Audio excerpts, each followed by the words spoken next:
Good morning. आप सबों को हैप्पी साबत, जय मसीह की, यीशु सहाय। मैं आप सबों को इस ऑनलाइन सबत सभा में स्वागत करती हूँ। आइए हम इस सभा को शुरू करने से पहले बाइबल में से प्रभु का वचन पढ़ें। आइए मेरे साथ खोले यहेजकेल की पुस्तक, उसका 20वां अध्याय, उसका 19वां और 20वां आयत। यहाँ लिखता है, मैं तुम्हारा परमेश्वर यहोवा हूँ, मेरी विधियों पर चलो और मेरे नियमों के मानने में चौकसी करो और मेरे विश्राम दिनों को पवित्र मानो कि वे मेरे और तुम्हारे बीच चिन्ह ठहरे, कि जिससे तुम जानो कि मैं तुम्हारा परमेश्वर यहोवा हूँ। प्रभु परमेश्वर इस वचन पर आशीष दे। आइए हम प्रार्थना करें। हे हमारे पिता परमेश्वर, हम सभी अपने पापी मन लिए आपके समीप आते हैं। हमारे पाप को क्षमा कर और हमें स्वीकार कर।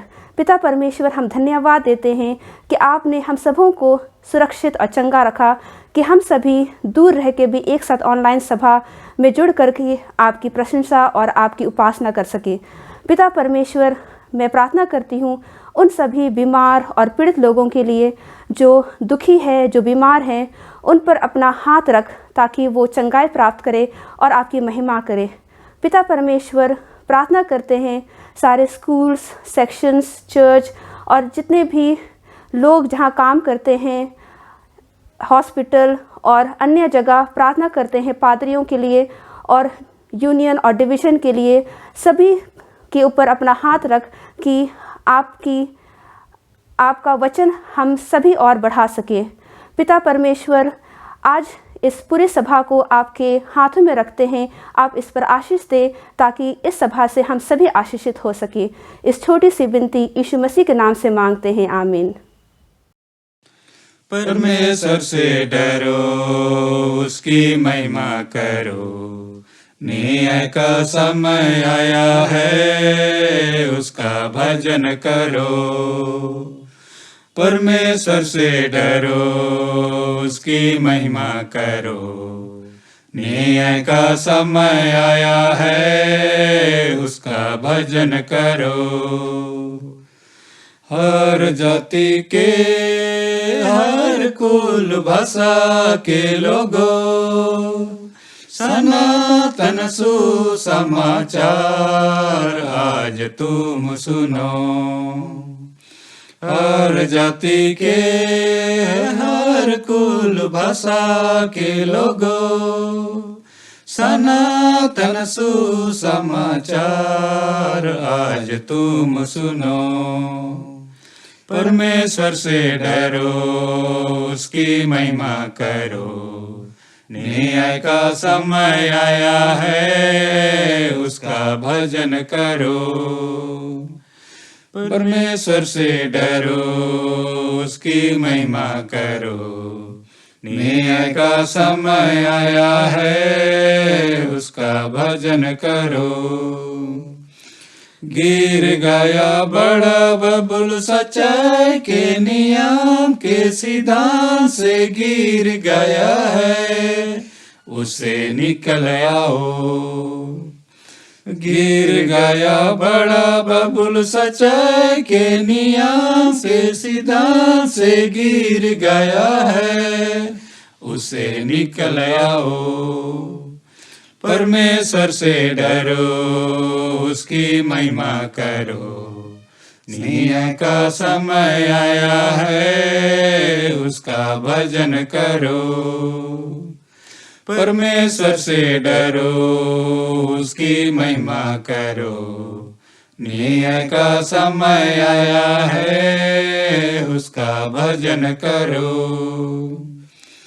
परमेश्वर की सेवा करोगे कि शैतान की सेवा करोगे, किसका छाप लोगे? परमेश्वर की सेवा करोगे कि शैतान की सेवा करोगे, किसका छाप लोगे? परमेश्वर से डरो, उसकी महिमा करो, न्याय का समय आया है, उसका भजन करो। परमेश्वर से डरो, उसकी महिमा करो, न्याय का समय आया है, उसका भजन करो। सुन ले तू आत्मा की आवाज, जिसके कान हो सुन ले आज। सुन ले तू आत्मा की आवाज, जिसके कान हो सुन ले आज। प्रेम दया को तूने छोड़ दिया है, यीशु का लहू तूने गवाया है। प्रेम दया को तूने छोड़ दिया है, यीशु का लहू तूने गवाया है। चित कर तू कहाँ गिर गया है, चित कर तू कहाँ गिर गया है। सुन ले तू आत्मा की आवाज, जिसके कान हो सुन ले आज। शैतान के जाल में तू फंसा है, लोभ लालच को तूने प्रेम किया है। शैतान के जाल में तू फंसा है, लोभ लालच को तूने प्रेम किया है। चित कर तू कहाँ गिर गया है, चित कर तू कहाँ गिर गया है। सुन ले तू आत्मा की आवाज, जिसके कान हो सुन ले आज। अपनी दशा को तू देख ना सका, जिंदगी में तूने क्या किया है। अपनी दशा को तू देख ना सका, जिंदगी में तूने क्या किया है। चित कर तू कहाँ गिर गया है, चित कर तू कहाँ गिर गया है। सुन ले तू आत्मा की आवाज, जिसके कान हो सुन ले आज। सुन ले तू आत्मा की आवाज, जिसके कान हो सुन ले आज।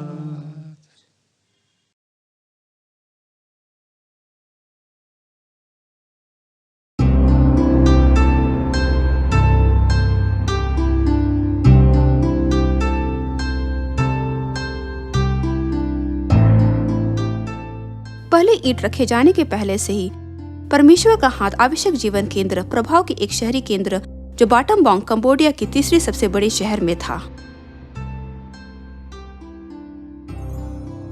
फॉन नाम के एक व्यक्ति को भवन परियोजना के अध्यक्ष गैरी रॉजर्स द्वारा वेल्डिंग करने के लिए काम पर रखा गया था। गैरी कंबोडिया मिशन के भूमंडलीय मिशन निर्देशक है और एक एडवेंटिस्ट मिशनरी भी है। फॉन को हर हफ्ते आधा और एक दिन का आराम पसंद आ रहा था, जहां वह अन्य कंपनियों में 7 दिन काम करता था। वह गैरी के नेतृत्व में सुबह की आराधना का आनंद लेता। फॉन ने बाइबल को परमेश्वर का वचन माना, इसलिए जब गैरी ने शास्त्र खोला और उसे सबत, दशमांश, स्वास्थ्य संदेश और बपतिस्मा के अर्थ के बारे में बताया, फॉन ईश्वर के उपदेश को स्वीकार किया और शुक्रवार सूर्यास्त से शनिवार सूर्यास्त तक सबत के दिन को पवित्र रखना शुरू कर दिया। उसने बपतिस्मा लेने और सेवेंथ डे एडवेंटिस्ट चर्च के सदस्य बनने का भी फैसला किया। ये कहते हैं, इसका मेरे जीवन पर बहुत सकारात्मक प्रभाव पड़ा है।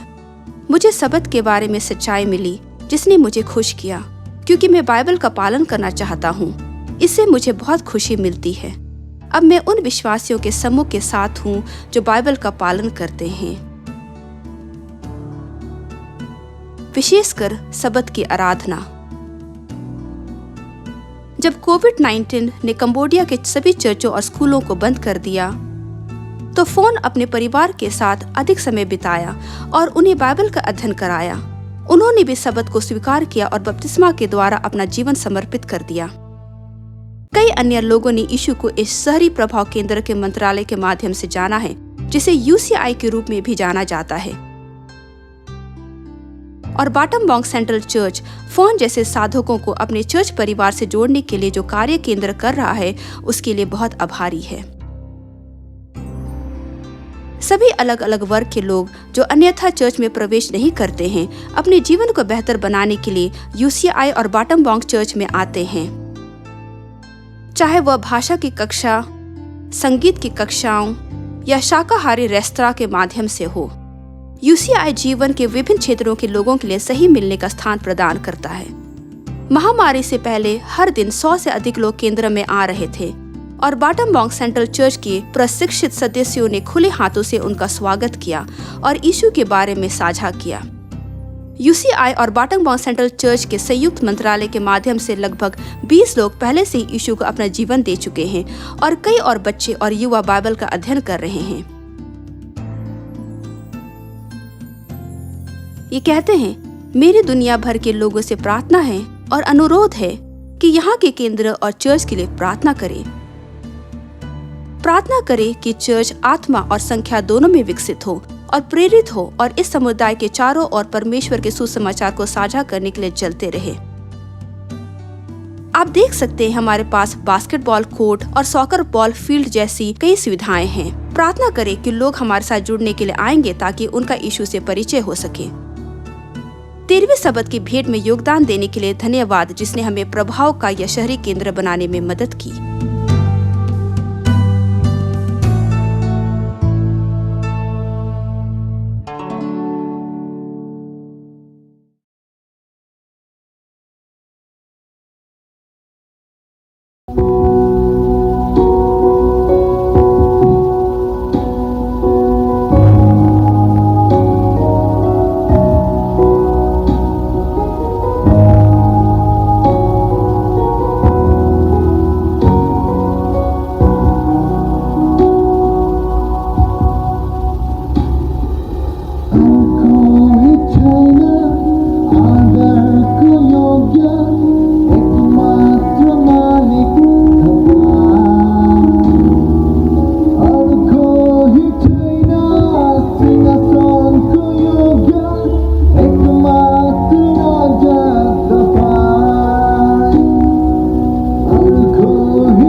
Yesus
प्रिय दर्शकों, एक बार फिर से मैं आपका स्वागत करना चाहूँगी सब स्कूल के पाठ के अध्ययन में।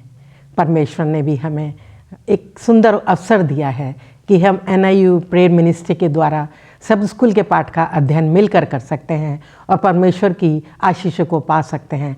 आप सबका तहे दिल से मैं स्वागत करती हूँ प्रभु के मधुर और मीठे नाम में।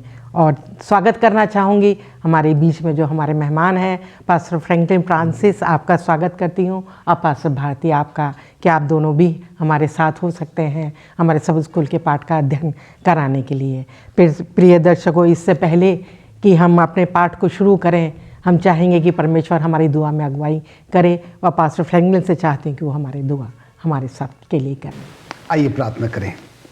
स्वर्गीय पिता परमेश्वर, एक बार फिर हम आपका धन्यवाद देते हैं कि आपने हम सबों को एक और मौका दिया है कि हम सब मिलकर आज के सब स्कूल पाठ का अध्ययन कर सकते हैं।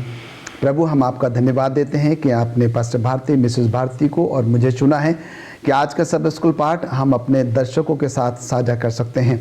प्रभु, जो कुछ भी आज हम बोलें, हम नहीं पर हमारी ओर से आपकी पवित्र आत्मा बोले, और हर एक शब्द जिसका हम चयन करते हैं, जिसको हम बोलते हैं, प्रभु सब कुछ आपकी मर्जी को पूरा होने वाला हो सके।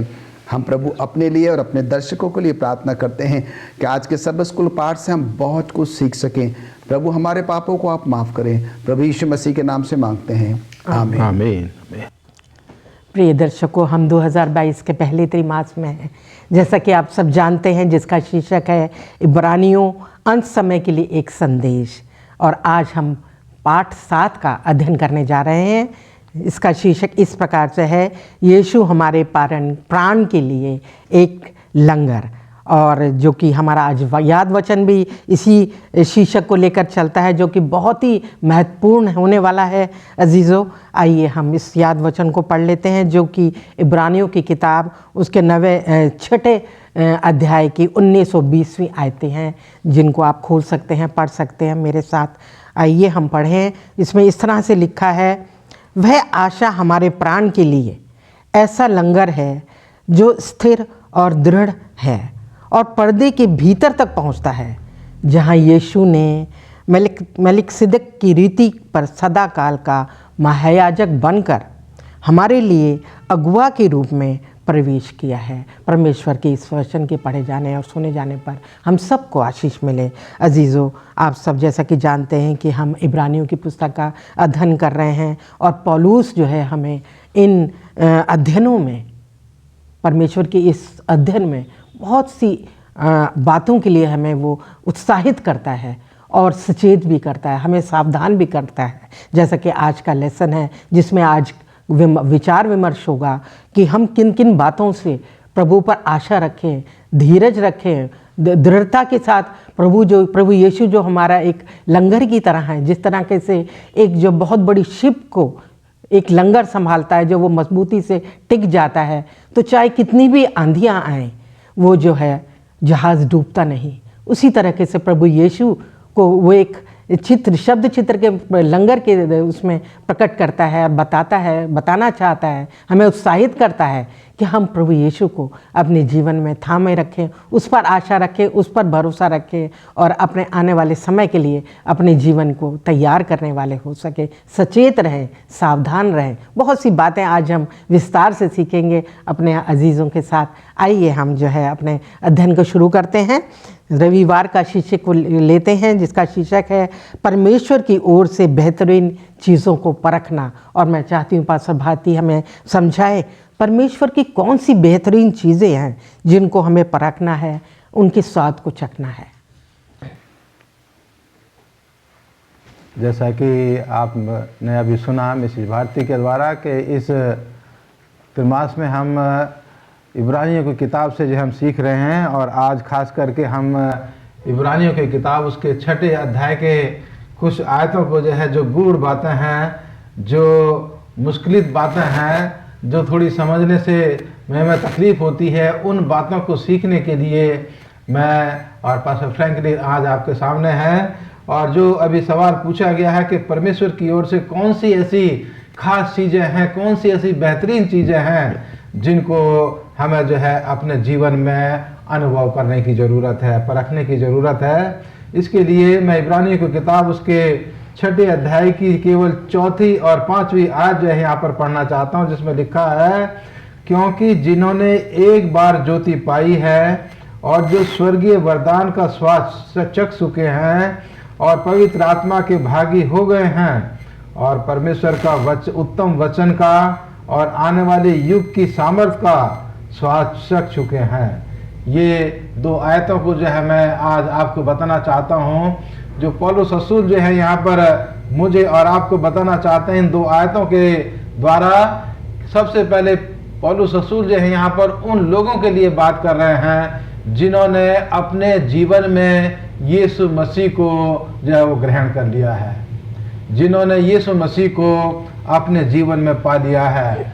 कभी उनका जीवन अंधेरे में था, कभी वो यीशु मसीह से दूर थे, कभी वो परमेश्वर के वचन की रोशनी उनके जीवन में नहीं थी, लेकिन जब उन्होंने परमेश्वर के वचन की रोशनी को, ज्योति को जो है पाया, प्रकाश को उन्होंने देखा, तो उन्होंने जो है उस रोशनी को, उस प्रकाश को उन्होंने अपने जीवन में उसको स्वीकार कर लिया। क्योंकि कभी उनका जीवन जो था उस सच्चाई से दूर था, शैतान ने उनके दिलों को जो है वो बंद कर रखा था, वो देख नहीं सकते थे, अंधेरे में चल रहे थे। लेकिन एक समय आया कि परमेश्वर ने अपने उन लोगों को अंधेरे से निकाला और रोशनी में रखा। परमेश्वर ने उनको समझ दी और वो परमेश्वर के वचन को जो है समझ सके और समझ करके उसको अपने जीवन में इस्तेमाल कर सके। अजीजों, इन जिन लोगों ने यीशु मसीह के जीवन को जो है वो उसका अनुभव उन्होंने अपने जीवन में किया, वो केवल परमेश्वर की ओर से ही संभव है। हम लोगों को परमेश्वर का वचन दे सकते हैं, बांट सकते हैं, सुना सकते हैं, लेकिन वो केवल परमेश्वर और परमेश्वर की पवित्र आत्मा ही है जो लोगों के दिलों को कायल करती है और उनको स्वीकार करने के लिए, यीशु मसीह को स्वीकार करने के लिए पवित्र आत्मा उनकी मदद करती है। यानी कि कहने का मतलब यहाँ पर यह है कि हम अगर परमेश्वर को हम स्वीकार करना चाहते हैं तो उसमें परमेश्वर हमारी मदद करता है। परमेश्वर की पवित्र आत्मा मेरी और आपकी अगुवाई करती है और हम यीशु मसीह को एक रोशनी की तरह, एक ज्योति की तरह उसको अपने जीवन में हम लोग जो है इस्तेमाल करते हैं और यीशु मसीह के अनुग्रह का हम अनुभव करते हैं कि परमेश्वर का अनुग्रह मेरे और आपके जीवन में है और उसका अनुग्रह ही मुझे और आपको इस दुनिया में चलने फिरने की शक्ति और सामर्थ्य परमेश्वर की तरफ से हमें मिलती है। अजीजों, जब परमेश्वर की पवित्र आत्मा हमारे जीवन में काम करती है तो हम खुदावंद यीशु मसीह को अपना मुक्तिदाता, अपने जीवन की रोशनी मान करके उसे स्वीकार करते हैं। अजीजों, यहाँ परमेश्वर जो है आज भविष्य में, गुजरे हुए वक्त में परमेश्वर ने अपने लोगों को जो है रोशनी में वो लेकर के आया। आज वर्तमान में भी परमेश्वर अपने उन लोगों को जो अंधेरे में हैं और यीशु को जानना चाहते हैं, उनको रोशनी में लाने का काम पवित्र आत्मा के द्वारा वो कर रहा है। और आने वाले दिनों में भी परमेश्वर अपनी पवित्र आत्मा की मदद से बहुत से चमत्कार वो मेरे और आपके जीवन में करेगा, मेरी और आपकी आंखों के सामने करेगा कि वो जो है मेरे और आपके जीवन को बदल देगा। और वो जो है हम भविष्य में होकर के उसमें उसके चमत्कारों को हम देखेंगे कि परमेश्वर जो है हमारे उन लोगों को जो मसीह में सो गए हैं उनको जो है चमत्कार करके उनको जिलाएगा और वो हमेशा के लिए जीवित होंगे। अजीजों, यह पौलुस रसूल जो है एक हमारे उन लोगों का, जो इस्राएली लोग थे, जो परमेश्वर के लोग थे, उनका उदाहरण देकर के यह समझाने की कोशिश करता है कि परमेश्वर ने अपने लोगों की अगुवाई बादल के रूप में होकर के की। परमेश्वर ने अपने लोगों की अगुवाई आग के खंभे में होकर के उनकी रहनुमाई की। जब वो मिस्र देश से निकल करके रेगिस्तान में जो है वो सफ़र कर रहे थे, अंधेरे में वो सफ़र कर रहे थे, लेकिन परमेश्वर रोशनी बन कर के उनके साथ साथ चलता था। लेकिन यहाँ एक चीज़ जो है बताई जाती है कि अगर हम इन तमाम चीज़ों को जो है देखने के बाद, अनुभव करने के बाद, परखने के बाद जो है अगर हम इनसे अपना मुंह मोड़ लेते हैं तो उन इंसान के लिए बहुत मुश्किल है कि वो जो है दोबारा से परमेश्वर के उस स्वाद को जो है वो चख सके। लेकिन अजीजों, यहाँ विशेष संदेश मुझे और आपको दिया जाता है कि हम अपने जीवन को हमेशा परमेश्वर की रोशनी में होकर के जो है हम गुजारें और उसकी बेहतरीन चीज़ों को, उनके उन वरदानों को, उसके अनुग्रह को हम अपने जीवन में जो है महसूस करते हुए हम परमेश्वर की मदद से उसके रास्ते पर बढ़ते चले जाएं और उसमें मजबूत बनते चले जाएं। शुक्रगुजार हूँ पास्टर भारती आपका, आपने इतने अच्छे से हमें समझाया है ये बात। आइए हम सोमवार के अध्ययन में चलते हैं पास्टर फ्रैंकलिन के पास। सोमवार का शीर्षक इस तरह है, वे जो फिर से परमेश्वर के पास नहीं आ सकते। और मैं चाहती हूँ पास्टर फ्रैंकलिन आप बताएं यीशु मसीह को फिर से सूली पर चढ़ाने का क्या मतलब है। मैडम बहुत बहुत धन्यवाद। हम देखते हैं कि हम सोमवार के पाठ में हैं और जिसका शीर्षक है वे जो फिर से परमेश्वर के पास नहीं आ सकते। और हम देखते हैं कि मिसेस भारती ये प्रश्न तो जो है वो बहुत ही अच्छा है पर थोड़ा सा कठिन है समझने में। एक मसीह होने के नाते हम सबको ये बहुत अच्छे से पता है कि प्रभु यीशु मसीह जो है वो हम सबके पापों के लिए, गुनाहों के लिए जो है वो एक बार असूली पर जो है वो चढ़ गए और उसके बाद तीसरे दिन वो जिंदा हो गए और उसके बाद जो है अपने स्वर्गीय पिता परमेश्वर के पास जो है वो चले गए और आज वो जो है अपने पिता के दाहिने हाथ जो है वो विराजमान है। पर जब हम ये बात करते हैं, जैसे कि आपने मुझसे ये प्रश्न किया कि हम यीशु मसीह को कैसे जो है वो फिर से सूली पर जो है वो चढ़ाते हैं, तो ये प्रश्न थोड़ा सा हमें अचरज कर सकता है, थोड़ा सा हमें जो है वो परेशान जो है वो कर सकता है। और इस प्रश्न का जवाब जो है आइए हम बाइबल के माध्यम से जो है वो आपको देना चाहते हैं। मैं चाहता हूं कि आप अपनी बाइबलें मेरे साथ खोलें। हम पढ़ेंगे इब्रानियों की पत्री उसका 6वां अध्याय और उसके 4थे पद से लेकर 6वें पद तक। इब्रानियों की पत्री उसका 6वां अध्याय और उसके 4थे पद से लेकर 6वें पद तक। यहाँ पर लिखता है, क्योंकि जिन्होंने एक बार ज्योति पाई और जो स्वर्गीय वरदान का स्वाद चख चुके हैं और पवित्र आत्मा के भागी हो गए हैं और परमेश्वर के उत्तम वचन का और आने वाले युग की सामर्थ का स्वाद चख चुके हैं, यदि वे भटक जाएं तो उन्हें मन फिराव के लिए फिर नया बनाना अनहोना है, क्योंकि वे परमेश्वर के पुत्र को अपने लिए फिर क्रूस पर चढ़ाते हैं और प्रगट में उस पर कलंक लगाते हैं। तो यहाँ पर हमारे प्रश्न का जवाब जो है वो मैडम मिल जाता है। जब कभी हम किसी पाप, किसी गुनाह को जो है वो जानबूझकर हम क्या करते, डेलिब्रेटली जो है उसको हम रिपीट करते हैं, दोहराते हैं, तो हम क्या करते हैं, हम प्रभु यीशु मसीह को जो है वो क्रूस पर चढ़ाते हैं।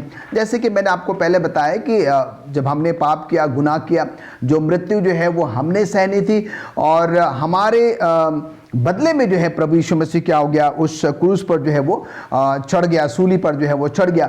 और हम यहाँ पर देखते हैं कि जब हम उन्हीं पापों को, गुनाहों को, खताओं को बार बार जब हम उसको दोहराते हैं तो परमेश्वर दुखी होता है, प्रभु यीशु मसीह दुखी होता है और जो पवित्र आत्मा है वो क्या होता है, वो खेदित जो है वो हो जाता है। उनको बहुत ही दुख होता है कि जिनके लिए जो है हमने क्या किया, अपने आप को उस क्रूस पर बलिदान कर दिया और वे लोग फिर क्या है कि उसी पापों को, गलतियों को जो है वो क्या कर रहे हैं, वो दोहरा रहे हैं। और हम यहाँ पर देखते हैं कि इसीलिए जो है हम सबों को ये स्मरण रखने की आवश्यकता है, ज़रूरी है कि हम और आप क्या करें, अपने वो सब जो पाप हैं, गुनाह हैं, खताएं हैं जो हमने करी हैं और हमारे बदले में प्रभु यीशु मसीह ने अपने आप को क्या कर दिया, सूली पे जो है वो चढ़ा दिया। अब हमें उन पापों को, गुनाहों को, खताओं को दोहराने की जो है वो ज़रूरत नहीं है। और हमको ये भी ध्यान रखने की ज़रूरत है, जब जब हम जानबूझकर उन्हीं पापों को, गुनाहों को क्या करते हैं, दोहराते हैं, हम प्रभु यीशु मसीह को जो है वो दोबारा बार क्या करते हैं, उस क्रूस पर जो है वो चढ़ाते हैं। कई बार हम ये देखते हैं कि जब हम कोई एक पाप करते हैं और धीरे धीरे जो है जब उसी पाप को हम बार बार जो है वो करते चले जाते हैं और फिर एक समय ऐसा आता है कि वो पाप, वो गुनाह जो है वो हमें फिर पाप नहीं लगता।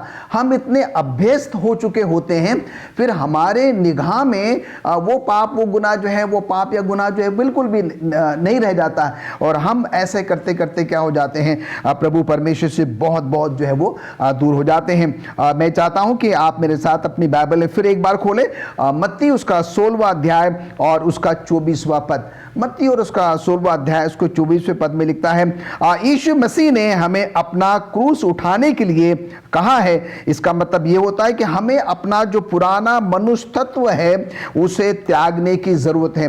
हमें अपने पुराने जीवन शैली को जो है वो त्यागने के, छोड़ने की जरूरत है। हमें अपने विचारों में, अपने व्यवहार में जो है वो बदलाव लाने की जो है वो जरूरत है। जब तक कि हम सब जो है अपने उस पुराने मनुष्य तत्व को जो है, पुराने जीवन को जो है नहीं त्यागेंगे, नहीं छोड़ेंगे, जो है हमारे वो गलत सोच विचार, गंदे सोच विचार में बदलाव नहीं आएगा, व्यवहार में परिवर्तन जो है वो नहीं आएगा, तो क्या होगा, हम बार बार जो है प्रभु यीशु मसीह को जो है वो वैसे ही क्या करते रहेंगे, क्रूस पर जो है वो चढ़ाते रहेंगे। जैसे कि हम सब जानते हैं कि परमेश्वर हम सबसे बहुत प्रेम करता है और यही कारण है कि आज हम सब जो है इस पृथ्वी पर जिंदा हैं। अन्यथा जो है आप अगर सिर्फ एक दिन के पापों को अगर आप गिनना शुरू करें, जो हम सूर्य उदय से लेकर सूर्य अस्त तक करते हैं, अगर परमेश्वर उन्हीं पापों का, गुनाहों का हमसे अगर लेखा जोखा ले और उसी के बदले में हमें अगर वो सजा का ऐलान करे, तो मैं सोचता हूँ कि हम में से कोई भी जो है इस पृथ्वी पर जिंदा नहीं रह सकेगा। पर हमारा परमेश्वर जो है बहुत ही दयालु है, बहुत ही रहम करने वाला प्रभु परमेश्वर है और वो नहीं चाहता कि हम में से कोई भी जो है वो नाश हो। वो नहीं चाहता कि हम बार बार अपने पापों के द्वारा, गुनाहों के द्वारा प्रभु यीशु मसीह को क्या करें, हम क्रूस पर जो है वो चढ़ाएं। तो प्रिय दर्शकों, ये बहुत ज़रूरी है, लाजमी है कि हम और आप क्या करें, इस बात पर मनन करें, चिंतन करें कि हम कोई ऐसा काम ना करें जिसके कारण जो है हम प्रभु यीशु मसीह को क्या करें, बार बार जो है वो क्रूस पर ना चढ़ा सके। शुक्रगुजार हूँ पास्टर फ्रैंकलिन कि उसके अनुग्रह को और उसकी दया को हम जो है अपने जीवन में स्थान दें। आइए हम मंगलवार के अध्ययन में चलते हैं जिसका शीर्षक है पाप के लिए कोई भेंट बाकी नहीं। और पास्टर भारती हमें इस बात पर रोशनी डाले, परमेश्वर के पुत्र यीशु को पांव तले रौंद देना, इस शब्द चित्र का क्या मतलब है? ये मेरे और आपके लिए बहुत ही खास बात है सीखने के लिए। जो मिसेज भारती ने अभी सेंटेंस जो है, जो आयत यहाँ पर जो है वो दोहराई है, और यहाँ जो है ये इब्रानियों की किताब उसके 10 अध्याय की 26 से लेकर के 29 आयत की मैं आप लोगों के लिए और अपने लिए यहाँ पर पढ़ना चाहता हूँ, जिसमें लिखा है, क्योंकि सच्चाई की पहचान प्राप्त करने के बाद यदि हम जानबूझकर पाप करते रहें तो पापों के लिए फिर कोई बलिदान बाकी नहीं। हाँ, दंड का एक भयानक बाढ़ जो होना और आग का ज्वलन बाकी है जो विरोधियों को भस्म कर देगा। जब मूसा की व्यवस्था का ना मानने वाला 2 या 3 जनों की गवाही पर बिना दया के मार डाला जाता है, तो सोच लो कि वह कितने और भी भारी दंड के योग्य ठहरेगा जिसने परमेश्वर के पुत्र को पांवों से रौंदा और वाचा के लहू को जिसके द्वारा वह पवित्र ठहराया गया था अपवित्र जाना और अनुग्रह के आत्मा का अपमान किया। यहाँ इन आयतों में 3 खास बातों को जो है मैं आपके सामने यहाँ पर बताना चाहता हूँ।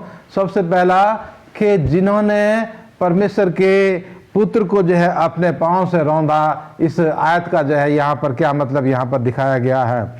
यहाँ दिखाया गया है, जैसे हमने सीखा कि जिन्होंने परमेश्वर को जान लिया है, जिन्होंने परमेश्वर को अपने जीवन में अनुभव कर लिया है, जिन्होंने परमेश्वर को अपने जीवन में जगह देने के बाद उसका जो है इनकार कर दिया है और उसको अपना शत्रु बना लिया है, या जिन्होंने परमेश्वर के पुत्र को जो है वो उसका तिरस्कार कर दिया है, जानने के बाद उसको छोड़ दिया है, जानने के बाद उसको तुच्छ जान दिया है और उसको जो है अपने जीवन से उन्होंने निकाल दिया है।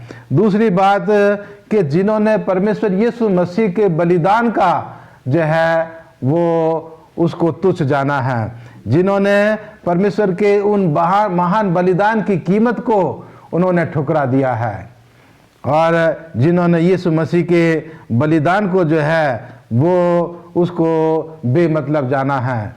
यीशु मसीह का जो खून है उसकी ताकत को, उसकी पावर को उन्होंने जो है वो छोड़ दिया है। और तीसरी बात यहाँ पर कि जिन्होंने पवित्र आत्मा का अनादर किया है।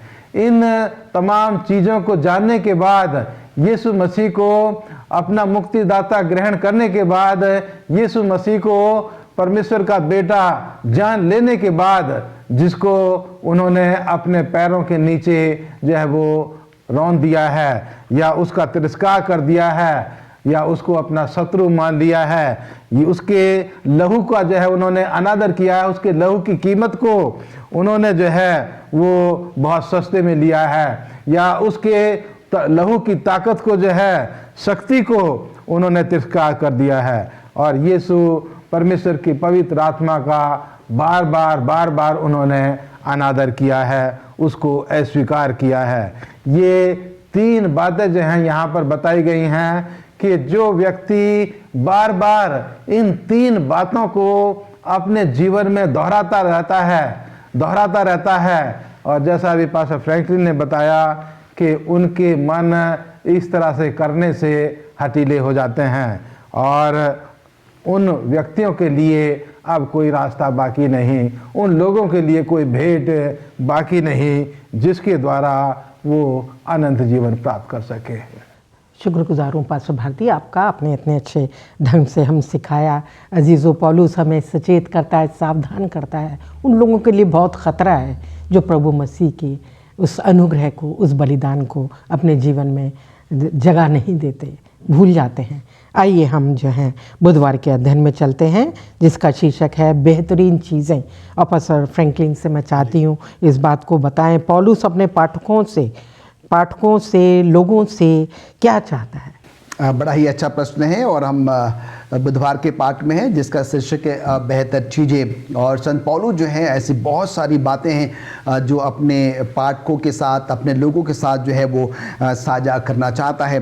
और इससे पहले जो है वो बातें मैं आपके साथ साझा करूं, मैं चाहता हूं कि आप अपनी बाइबलें मेरे साथ खोलें। हम पढ़ेंगे इब्रानियों की पत्री, उसका 6वां अध्याय और उसके 4 पद से लेकर 8वें पद तक। इब्रानियों की पत्री उसका 6वां अध्याय और उसके 4 पद से लेकर 8वें पद तक।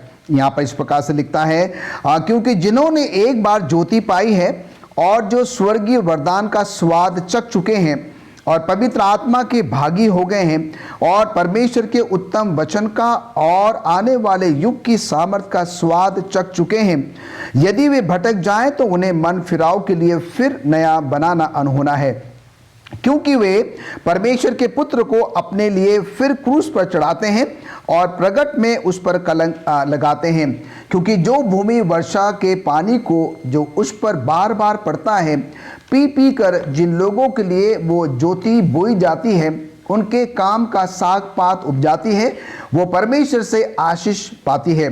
पर यदि वो झाड़ी और ऊंट कटारे उगाती है जो निकम्मे और श्रापित होने पर है और उसका अंत जो है वो जलाया जाना है। तो यहाँ पर हम देखते हैं कि चंद बातें जो है संत पौलुस जो है अपने उन पाठकों के साथ, अपने लोगों के साथ क्या करना मांग रहा है, वो साझा जो है वो करना मांग रहा है। संत पौलुस बार बार अपने लोगों को चिताने की कोशिश करता है, समझाने की कोशिश करता है कि वो क्या करे, सिर्फ और सिर्फ प्रभु परमेश्वर पर यकीन रखे, परमेश्वर पर जो है वो भरोसा रखे। और हम यहाँ पर देखते हैं कि संत पौलुस को ये भी विश्वास है, ये भी भरोसा है कि जो बातें वे अपने पाठकों के साथ, अपने लोगों के साथ क्या कर रहा है, वो साझा कर रहा है, उनको समझा रहा है, और वो क्या कर रहे हैं, उसका पालन भी जो है वो कर रहे हैं और आगे भी जो है वो करेंगे। क्यों? क्योंकि संत पौलुस बार बार उनको जो है ये समझाने की कोशिश करता है, अगर आप परमेश्वर के वचन के अनुसार अगर आप नहीं चलोगे तो उसका हश्र क्या होगा, उसका अंजाम क्या होगा,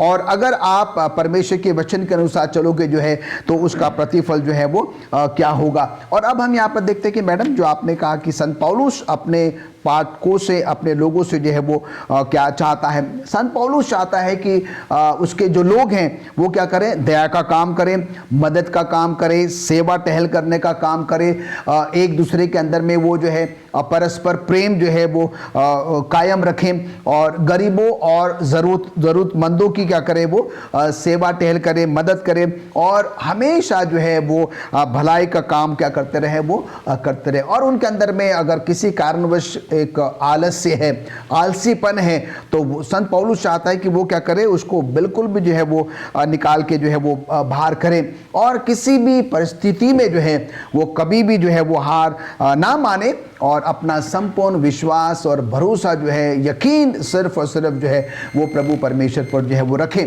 और संत पौलुस जो है हमारे जो इजरायली गण थे उनको भी वो याद दिलाकर अपने लोगों को समझाना मांगता है कि हमें हमारे उन बाप दादों के समान, इजरायलियों के समान नहीं होना है जो कि उस जंगल में, मयाबान में जो है बार बार क्या करते रहे, वो प्रभु परमेश्वर से जो है वो दूर जाते रहे, खुदा पर, परमेश्वर पर उन्होंने यकीन नहीं किया, भरोसा जो है वो नहीं किया। और इसके बावजूद भी जो है परमेश्वर ने अपना क्या किया, वो रहम जो है उन पर जो है वो बनाए रखा। और हम यहाँ पर देखते हैं कई बार उन्होंने क्या किया, अपने आप में जो है वो हार मान ली। जब जब वो अपने आप पर भरोसा करते गए, उनको अपने आप को कमज़ोर, उनको अपने आप में कमज़ोरी महसूस हुई कि हम लोग क्या है कि नहीं लड़ सकेंगे और हम क्या कर जाएंगे, वो हार जाएंगे। तो हम यहाँ पर देखते हैं कि संत पौलुस जो है अपने पाठकों को, अपने लोगों को जो है इन सब बातों की तरफ जो है वो ध्यान आकर्षित करना चाहता है। संत पौलुस जो है वो अब्राहम के जीवन से भी जो है हमें बहुत कुछ जो है वो सिखाना चाहता है और वो कहता है कि हम सब क्या करें, अब्राहम का जो है वो उदाहरण अपने जीवन में लें। अब्राहम जो है वो परमेश्वर का जन था और हम देखते हैं कि उसने परमेश्वर पर संपूर्ण विश्वास और संपूर्ण जो है वो भरोसा रखा। और हम देखते हैं कि आज हम अब्राहम को जो है विश्वासियों को क्या कहते हैं, वो पिता कहते हैं। उनके अंदर में वो जो उत्कृष्ट चीज़ें थी, उनका जो धैर्य था, कितने वो धैर्यवान थे। और हम यहाँ पर देखते हैं कि ये चंद बातें जो है हम अब्राहम के जीवन से भी क्या कर सकते हैं, वो सीख सकते हैं। हम अंत के दिनों में रह रहे हैं और कई बार हम अपना धैर्य जो है वो खो देते हैं। जब हम अपने चारों तरफ कुछ ऐसी घटनाएं घटते हुए जो है वो देखते हैं तो हमारा विश्वास कई बार जो है वो डगमगा जाता है, हिल जाता है और कई बार हम बड़े परेशान और जो है वो चिंतित हो जाते हैं। और ऐसे समय में जो है प्रकाशित वाक्य को जो लिखने वाला है वो प्रकाशित वाक्य उसके 14वें अध्याय के 12वें पद में कहता है कि पवित्र लोगों का धीरज इसी में है जो परमेश्वर की आज्ञाओं को मानते और यीशु पर विश्वास रखते हैं। हम सब परमेश्वर के लोग हैं, परमेश्वर के पवित्र लोग हैं और हम सबों को जो है प्रकाशित वाक्य को लिखने वाला जो है यूहन्ना हमसे क्या कर रहा है, निवेदन कर रहा है, अर्ज कर रहा है कि हम सब जो है उसी धीरज में कायम रहें, उस धैर्य में जो है वो कायम रहें और परमेश्वर के उन सब आज्ञाओं को जो है वो मानते रहें, पालन करते रहें और सिर्फ जो है प्रभु यीशु मसीह पर जो है वो विश्वास रखें। और जब हम ऐसा करेंगे दर्शकों, अजीजों, तो सचमुच में परमेश्वर हमसे और आपसे बहुत खुश होगा और हम सबों को वो तमाम जो बेहतरीन चीज़ें हैं वो परमेश्वर ने जो हमारे और आपके लिए रखी है वो हमें और आपको क्या करेगा, वो देगा। और वो चंद बातें जो संत पौलुस हम सबों से जो है वो आशा करता है, आइए हम उन सब बातों को जो है अपने जीवन के द्वारा करने की कोशिश करें क्योंकि प्रभु यीशु मसीह ने जो है ये सब कुछ हमको करके बताया है। और जब हम ऐसा करेंगे तो सचमुच में हम परमेश्वर के उन आशीषों को जो है वो प्राप्त कर सकेंगे। मैडम, शुक्रगुजार हैं पास्टर फ्रैंकलिन आपका इतने अच्छे उपदेश के लिए जो आपने हमें सिखाया। आइए हम गुरुवार के अध्ययन में चलते हैं जिसका शीर्षक है यीशु हमें आशा देता है जिसमें हम सुरक्षा पाते हैं। पास्टर भारती, आप हमें समझाएं प्रभु यीशु हमें कैसे आशा और सुरक्षा दे सकते हैं, कैसे ये प्रभु यीशु में हम आशा और सुरक्षा पा सकते हैं। हम परमेश्वर के वचन को जब पढ़ते हैं तो ये सवाल बार बार मेरे और आपके जहन में, मेरे और आपके मन में ये उठता है कि हम परमेश्वर के वचन को पढ़ रहे हैं तो इससे हमें क्या फ़ायदा है।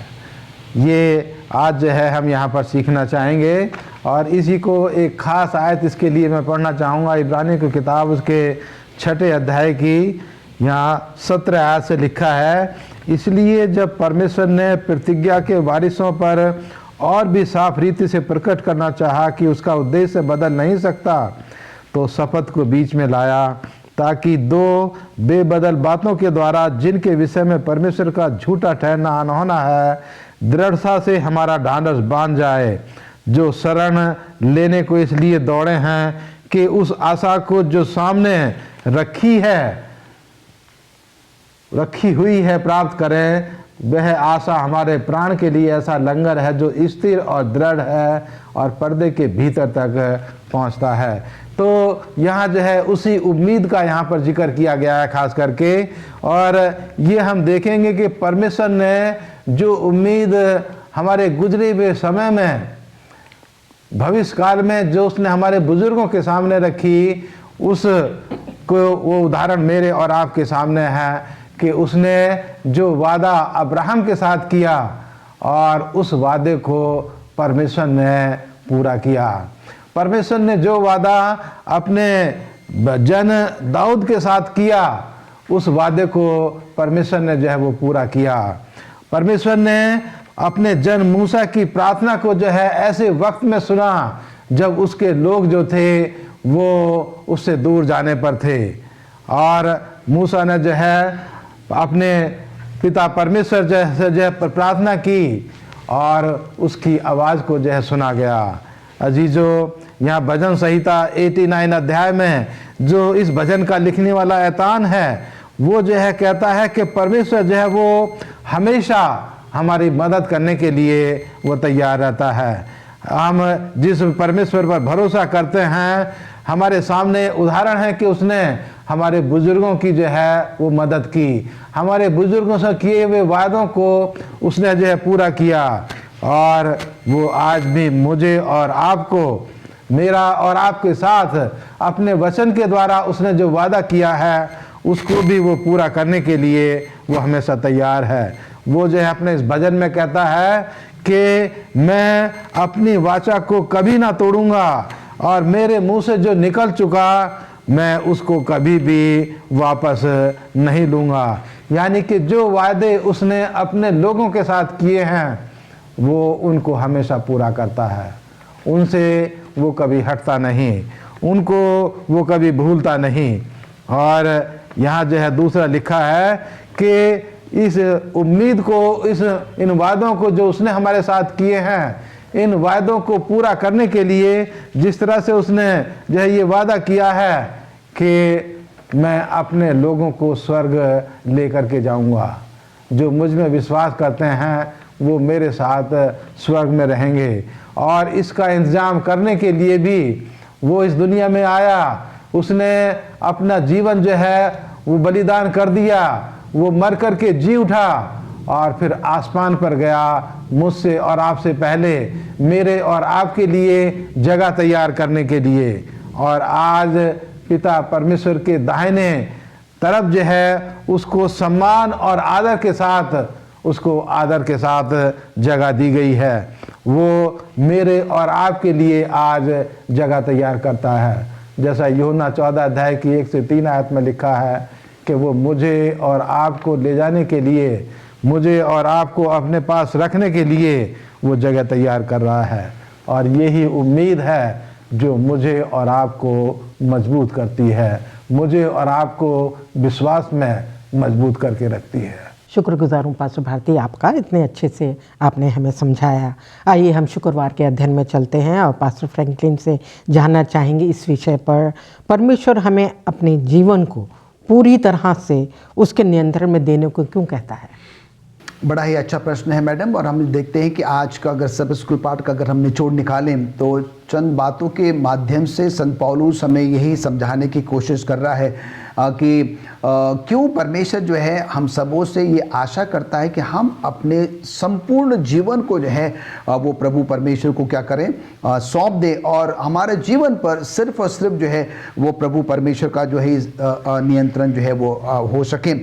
जब हम शुक्रवार के पाठ को अध्ययन करते हैं तो हम अक्सर जो है क्या करते हैं, हमारी जो नबियाँ हैं मिसेस एलन जी वाइट, हम उनकी उन कुछ किताबों से जो है क्या करते हैं, कुछ ऐसे पृष्ठ जो है वो लेते हैं, कुछ ऐसे लेख जो है हम उनको जो है वो लेते हैं, और जो कि उसी संदर्भ में जो है, जैसे कि आज के सब स्कूल पाठ के संदर्भ में जो है मिसेस एलन जी वाइट का जो है वो क्या कहना है, वो कैसे अपने विचारों को जो है हमारे साथ जो है वो साझा करना चाहती है, उस पर हम क्या करेंगे, थोड़े समय के लिए गौर करेंगे। और हम यहाँ पर देखते हैं कि उनकी जो किताब है एक्ट्स ऑफ एपोस्टल, उसका पृष्ठ नंबर जो है 539 से लेकर 545, उसके बाद बुक डिज़ायर ऑफ एजेस जिसका कि पृष्ठ नंबर है 716 से लेकर 722, और स्टेप टू क्राइस्ट यीशु की ओर कदम पृष्ठ संख्या जो है वो 43 है। और जब हम इन कुछ पदों को जो है वो पढ़ते हैं, कुछ पृष्ठों को जो पढ़ते हैं, तो हम यहाँ पर देखते हैं कि मिसेस एलन जी वाइट जो कि हमारी जो नबिया हैं, वो क्या करती हैं, हमें परमेश्वर के उस महान प्रेम के बारे में जो है वो बताती है, हमारे साथ जो है वो साझा जो है वो करती है। और मैं आपके सामने जो है step to Christ page number 43 को जो है आपके सामने पढ़ना चाहता हूं। यहाँ पर वो लिखती हैं, युद्ध हमें स्वयं के खिलाफ लड़ना चाहिए, और पाप सबसे बड़ा और सबसे महत्वपूर्ण युद्ध है जिसे हम लड़ेंगे। इसलिए हमें खुद को परमेश्वर को दे देना चाहिए, हमें अपने जीवन को उसके पूर्ण नियंत्रण में रखना चाहिए। इन चीज़ों को करने के लिए हमें बड़ा संघर्ष करना होगा, लेकिन हमें पहले खुद को परमेश्वर को दे देना चाहिए, तब वो हमारे जीवन को नया और पवित्र जो है वो बना सकता है। तो हम यहाँ पर देखते हैं कि उसी संदर्भ में जो है मिसेस एलन जी वाइट क्या कर रही है, अपने विचारों को जो है हमारे साथ साझा कर रही है। अगर हम एक्ट्स ऑफ एपोस्टल को अगर हम पढ़ेंगे, पृष्ठ संख्या 544 और 545 में लिखता है, यीशु के पवित्र जीवन ने यूहन्ना को सुंदर बना दिया, उसने उसे बदल दिया, उसका चेहरा यीशु की सुंदरता से चमक उठा। यूहन्ना ने यीशु को प्रेम से तब तक देखा जब तक कि जीवन में उसकी एक इच्छा यीशु की तरह बनने की और हमेशा उसके करीब रहने की थी। यूहन्ना के जीवन ने अपने स्वामी के जीवन को और प्रेम से क्या किया, वो दिखाया। और हम यहाँ पर देखते हैं कि हम सब जानते हैं कि प्रभु यीशु मसीह के 12 शिष्य थे, और उन 12 शिष्यों में हम देखते हैं कि यूहन्ना जो था वो प्रभु यीशु मसीह के बहुत समीप था, बहुत ही जो है वो नज़दीक था। और उसका सबसे बड़ा कारण ये है कि यूहन्ना जो है, जो कुछ भी प्रभु यीशु मसीह बोलते थे, करते थे, वो यीशु मसीह का अनुसरण करना जो है वो चाहता था, और वो प्रभु यीशु मसीह के जैसा जो है वो बनना चाहता था। जैसा प्रभु यीशु मसीह करते थे वो वैसे के वैसे जो है वो करना चाहता था। और हम यहाँ पर देखते हैं कि प्रभु यीशु मसीह जो है इन सारी बातों का जो है उसको संज्ञान में ले रहे थे कि यूहन्ना जो है वो क्या कर रहा है, क्या करना चाहता है, वो कैसे मेरा अनुसरण कर रहा है, कैसे वो जो है मेरे पीछे पीछे जो है वो चल रहा है। और इन सब बातों से हम देखते हैं कि प्रभु यीशु मसीह जो है वो बहुत जो है वो खुश थे। और यही कारण है कि प्रभु यीशु मसीह जो है बाकी उन 12 चेलों में से जो है यूहन्ना को जो है वो सबसे ज़्यादा जो है वो प्रेम करते थे। और हम देखते हैं कि प्रभु यीशु मसीह ने इस बात को महसूस किया कि यूहन्ना ने क्या किया, अपने आप को प्रभु यीशु मसीह के जैसा बनाने के लिए अपना संपूर्ण हृदय जो है वो प्रभु यीशु मसीह को क्या कर दिया, सौंप दिया। यीशु मसीह को स्वीकार करने से पहले यूहन्ना के मन में वो गर्व, वो घमंड, वो मैंपन, वो अभिमान, वो सारी जो सांसारिक चीज़ें थी वो जिससे कि उसका हृदय भरा हुआ था। और जब उसने यीशु मसीह को स्वीकार कर लिया, यीशु मसीह को ग्रहण कर लिया, तो उसने अपने हृदय में से ये सारी चीज़ें क्या कर दी, निकाल के जो है वो फेंक दी। और अब उन तमाम संसारिक चीज़ों के बदले में उसने क्या किया, दया, कृपा, कोमलता, वो तमाम जो प्रेम है जो कि उसने प्रभु यीशु मसीह से जो है वो जाना था, सीखा था, और उसके द्वारा क्या कर लिया, अपने हृदय को जो है उन सब बातों से जो है वो भर लिया। और हम यहाँ पर देखते हैं कि यूहन्ना जो है जैसा प्रभु यीशु मसीह करता था वैसे कि वैसे क्या कर रहा है, वो अपने जीवन में उन सारी बातों को उतारने की जो है वो कोशिश कर रहा है। और हम देखते हैं कि यहाँ पर शुक्रवार के पाठ में हम एक बहुत ही अच्छा सबक जो है वो ले सकते हैं। यूहन्ना का संपूर्ण विश्वास और भरोसा जो है सिर्फ और सिर्फ जो है वो प्रभु यीशु मसीह पर था। वो डिविएट नहीं हुआ, उसने अपना ध्यान जो है इधर उधर जो है वो आकर्षित जो है वो नहीं किया। और इसीलिए हम देखते हैं कि क्योंकि वो प्रभु यीशु मसीह के बहुत समीप था, प्रभु यीशु मसीह उससे बहुत प्यार करते हैं। तो प्रभु यीशु मसीह अपनी तमाम वो जो गहरी बातें हैं, जो गुड़ बातें हैं, रहस्य की बातें हैं, आध्यात्मिक बातें हैं, वो क्या करते हैं, वो यूहन्ना के साथ जो है वो साझा करते हैं। और हम यहाँ पर देखते हैं कि आज प्रभु यीशु मसीह जो है वो हम सबके साथ भी ऐसा ही करना चाहते हैं। हम शुक्रवार के पाठ से एक अच्छा सबक ले सकते हैं।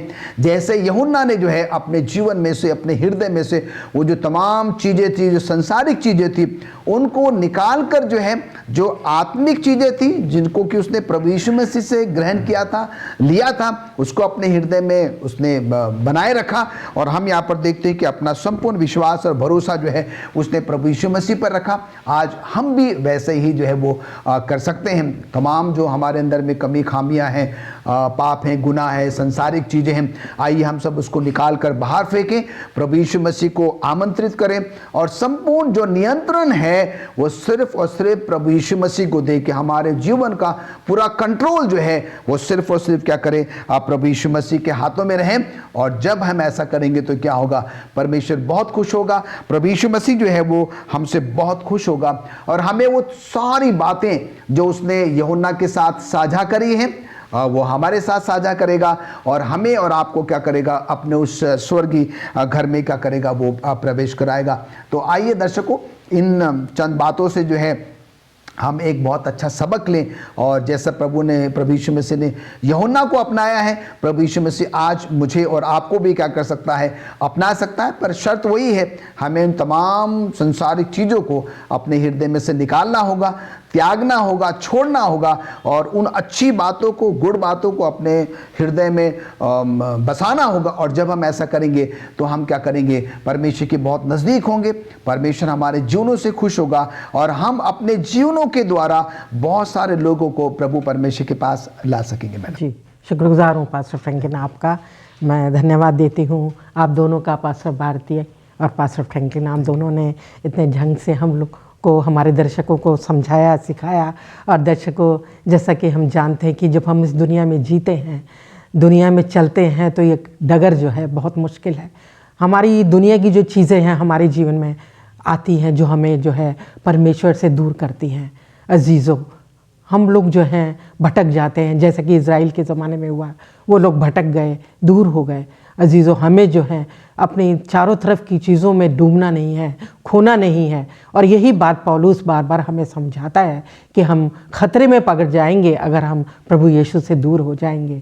उसके लिए हमने आज बहुत कुछ सीखा। और मैं इतना ही कहना चाहती हूँ कि हम प्रभु के वचन को पढ़ते रहें। जब हम उसको मनन करते हैं तो उसकी जो प्रतिज्ञाएँ हैं, जो उनके अनुभव रहे लोगों के, हमारे पुराने जो हमारे भविष्यता हुए, हमारे जो अगुवे हुए, उनको देखते हुए उनकी प्रतिज्ञाओं जो परमेश्वर ने उनसे की और उनको पूरा किया, और वो प्रतिज्ञाएं आज भी हमारे जीवन में पूरी होंगी, उन पर हम आशा उनसे हमें हासिल होती है। और हमें बहुत उत्साह मिलता है जब हम उसके वचन को पढ़ते हैं और उसकी उपस्थिति हमारे जीवन में बनी रहती है, जिससे कि वो हमें संभालता है। और इसी तरह जब हम प्रार्थनाओं में बने रहते हैं तो प्रभु यीशु जो है, जैसा कि लिखा है कि पड़ते के भीतर तक जाती है। जो हम दुआ करते हैं, प्रार्थना करते हैं, तो प्रभु के साथ एक मजबूत रिश्ता बनाते हैं और हमारी दुआओं में प्रभु यीशु की दुआ जुड़कर जो है वो हमारे को नियंत्रित करती है, हमें संभालती है हमारी परेशानियों में, ताकि हम भटके नहीं, उससे दूर ना हो, वो हमें संभालता है और उसमें हम सुरक्षित रहते हैं। जैसे कि हमने लंगर के बारे में सीखा कि वो सुरक्षा देता है, इसी तरह प्रभु यीशु, उसमें हम पूरी तरह सुरक्षित हैं, उसकी आशा में पूरी तरह सुरक्षित हैं। वो वायदे सच्चे हैं, वो आशा सच्ची है। धीरज के साथ हम संभले रहें और उस पर भरोसा रखते हुए दुआओं में वचनों को पढ़ते हुए अपने जीवन को रखें। उस उद्धारकर्ता के उस प्रेम को, जो उसने हम अनमोल प्रेम है जो उसने हमारे लिए किया, उसको हम तुच्छ ना जाने। अजीज़ों, हमारे जीवन में हमेशा याद रखें कि प्रभु यीशु ने हमारे लिए बलिदान दिया है, खून बहा है। आइए अपने इसको हम आज ख़त्म करेंगे और हाँ, यही नहीं बातों को लेकर हम अपने जो हमारे लोग जिनसे हम मिलते जुलते हैं, हमारे बहुत से ऐसे अजीज़ जो हैं डिसअपॉइंट हो जाते हैं, निराश हो जाते हैं, उनको भी इन्हीं वचनों के द्वारा हम साझा करते रहें, उनको प्रोत्साहित करते रहें, एक दूसरे की मदद करते रहें, जैसा कि हमने आज सीखा है। आज हमने और मैं आशा करती हूँ कि आप लोगों को भी बहुत इन वचनों के द्वारा, इस अध्ययन के द्वारा बहुत आशीष मिली होगी। हम अपने इस अध्ययन को आज यहाँ पर ही समाप्त करते हैं और मैं चाहती हूँ कि समाप्त करने से पहले पास्टर भारती हम सब के लिए दुआ में अगुवाई करें। आइए प्रार्थना करें। ज़मीन और आसमान के बनाने वाले परमपिता परमेश्वर, इस दुनिया के सृष्टिकर्ता, हमारे मालिक, हम तेरे पास आते हैं क्योंकि परमेश्वर तू ही हमारा रहबर और मददगार है। तू ही हमारा लंगर है जिसमें हम सुरक्षित हैं। परमेश्वर, हमारी आशा और उम्मीद तेरे ही ऊपर है। हम इसी आशा और उम्मीद में होकर के परमेश्वर अपने जीवन में आगे बढ़ें और परमेश्वर बहुत सी चीज़ों के लिए हम आशीषित हो सकें, बहुत सी चीज़ें तुझसे प्राप्त कर सकें। परमेश्वर, हम तुझ में होकर के एक अच्छा जीवन, एक खुशी का जीवन व्यतीत कर सकें। तू हमारी मदद कर, हमारी उम्मीद को, हमारे भरोसे को परमेश्वर तू मजबूत कर। खुदामन तुझसे दुआ करते हैं, तू हम में से हर एक के साथ हो और हमारे तमाम दर्शकों के साथ हो, उनके परिवारों पर, उनके बाल बच्चों पर, उनकी रोजी रोटी पर परमेश्वर तेरी आशीष चाहते हैं। और खुदामन तू हम तमाम को अपनी नज़दीकी में ले चल और उसी उम्मीद में हमें मजबूत करता हुआ अनंत राज के लिए तैयार कर कि जहाँ तू रहता है हम भी तेरे साथ रह सकें। हम तमाम की अगुवाई कर, मसीह यीशु के नाम में मांगते हैं, आमीन।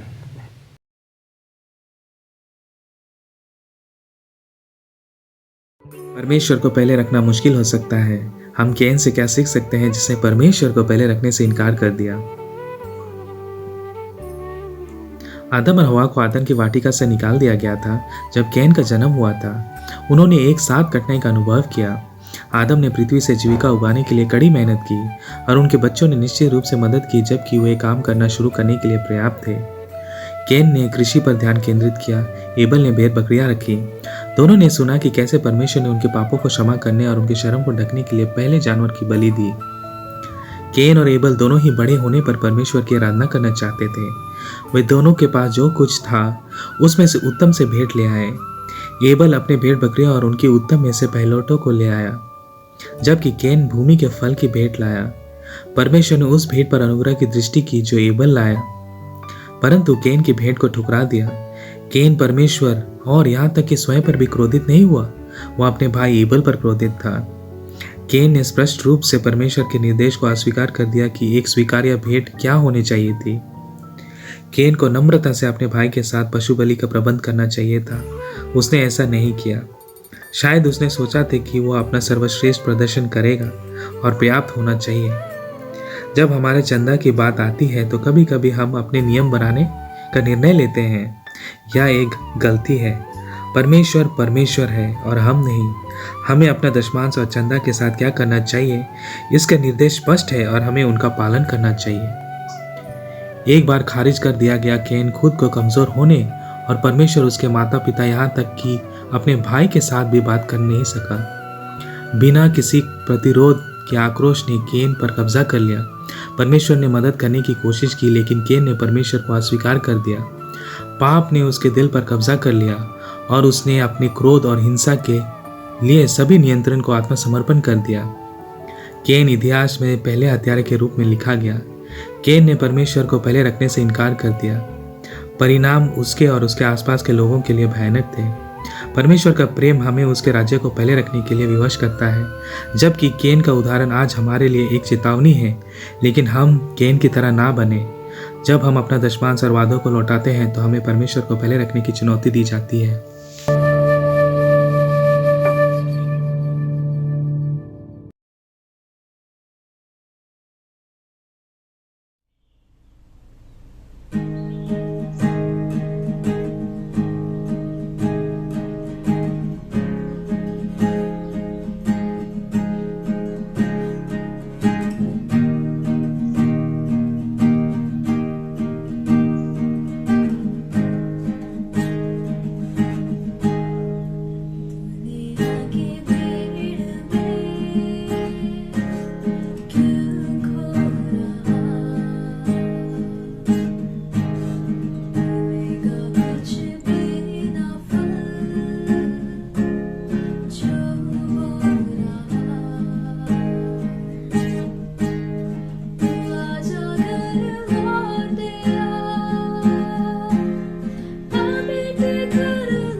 भाई और बहनों, यीशु मसीह के नाम में मैं आप सभी लोगों का स्वागत करता हूं। आप सभी लोगों को इस शबत दिन की हार्दिक शुभकामनाएं। भाई और बहनों, मैं आशा करता हूं कि आज का ये जो संदेश है, ये संदेश हम सभी लोगों के लिए आत्मिक तौर पर लाभदायक ठहरेगा और इसके जरिए हम यीशु मसीह को गौरव और महिमा देने पाए। आइए भाई और बहनों, आज का वचन सुनने से पहले हम 2 शब्द की प्रार्थना करें। हमारे यहोवा तू जो स्वर्ग में है, धन्यवाद करना चाहते आज के इस दिन के लिए। शुक्रिया अदा करना चाहते हैं कि यहोवा आपने हमें पूरा सप्ताह संभाल के रखा और ये पवित्र दिन आपके चरणों में बिताने के लिए हमें ये शुभ अवसर दिया है। यहोवा, हम चाहते हैं कि आपकी मौजूदगी हमारे बीच में हो। हम विनती करते हैं कि आपका पवित्र आत्मा हमारे ऊपर उंडेल दीजिए, ताकि जो भी हम कुछ पढ़ते हैं, जानते हैं, वो हम अच्छी तरीके से समझ पाए। और हम चाहते हैं कि उसके अनुसार चलने के लिए हमें इच्छा शक्ति दे दें। यहाँ के बाद का समय, आपका वचन, हमारा अध्ययन, सब कुछ आपके हाथों में सौंपते हुए यह विनती फिर एक बार आपके प्यारे पुत्र यीशु मसीह के नाम में मांगते हैं, आमीन। भाई और बहनों, आज के संदेश का शीर्षक है बेशर्त प्रेम। और आज का ये जो संदेश है, ये मसीह होने के नाते हम सभी लोगों के लिए बहुत ही महत्वपूर्ण है। इसलिए ज्यादा समय न लेते हुए हम रोमियो की किताब की तरफ जाएंगे, क्योंकि वहां पर पौलुस जो है वो हमें उद्धार की जिंदगी के बारे में बहुत अच्छे विचार देता है और वहां पर बहुत अच्छा ज्ञान वहां पर हम पाते हैं। इसलिए हम रोमियो की किताब की तरफ जाएंगे। रोमियो की किताब, उसका 5वां अध्याय, और विशेष रूप से हम 6ठा वचन पढ़ेंगे। यहां पे दर्ज किया है भाई और बहनों, रोमियो की किताब, उसका 5वां अध्याय और 6ठा वचन। क्योंकि जब हम निर्बल ही थे तो मसीह ठीक समय पर भक्तिहीनों के लिए मरा। भाई और बहनों, क्या आप यहां पर देख पा रहे हैं कि जो रोमियो की किताब में लिखा है वो बहुत ही जरूरी है, क्योंकि यहां पर हमारी निर्बलता की बात हो रही है। दूसरी बात यहां पर यह हो रहा है कि मसीह ठीक समय पर भक्तिहीनों के लिए मरा। इसका मतलब यह है कि जब हम निर्बल होते हैं तो परमेश्वर के इच्छा के अनुसार वो समय उनके लिए ठीक रहता है, ताकि वो हमारे लिए उद्धार का काम कर पाए। बहुत बार हम सोचते हैं कि अगर हम निर्बल होते हैं तो वो समय हमारे लिए बहुत ही बुरा समय होता है, लेकिन परमेश्वर का वचन कहता है कि जब हम निर्बल थे उस समय यीशु मसीह ठीक समय पर भक्तिहीनों के लिए मरा। मतलब यहां पर सोचने वाली बात यह है कि जब हम निर्बल थे, मतलब हम में कोई शक्ति नहीं थी, हम में कोई ताकत नहीं थी। कौन सी चीजों के लिए ताकत नहीं थी? कौन सी चीजों के लिए हमारे पास शक्ति नहीं थी? कौन सी चीजों के लिए हमारे पास बल नहीं था? भाई और बहनों, जैसे कि आप देख पा रहे हो कि हम बोल रहे हैं, सुन रहे हैं, परमेश्वर का वचन पढ़ रहे हैं, तो ये सब चीजें करने के लिए हमारे पास बल है। हम खाना खाते हैं, घूमते हैं, काम करते हैं, बैठते हैं, उठते हैं, या तो फिर दौड़ भी लगाते हैं। लेकिन फिर भी परमेश्वर का वचन कहता है कि क्योंकि जब हम निर्बल ही थे, मतलब यहोवा का वचन यहां पर हमें यह कहना चाहता है कि अच्छे काम करने के लिए हमारे पास जब बल नहीं था, जब हम पाप करने के लिए पूरी ताकत लगाते थे, या तो फिर परमेश्वर का जो अनुग्रह है वो बुरे कामों में लगाते थे, या तो फिर हमें अच्छाई की तरफ लगाव नहीं था, यहोवा का वचन कहता है कि वो समय यीशु मसीह ने इस्तेमाल किया ताकि वो हम जैसे निर्बल लोगों के लिए वो समय इस्तेमाल करके वो सूली पर या तो फिर क्रूस पर बलिदान करे।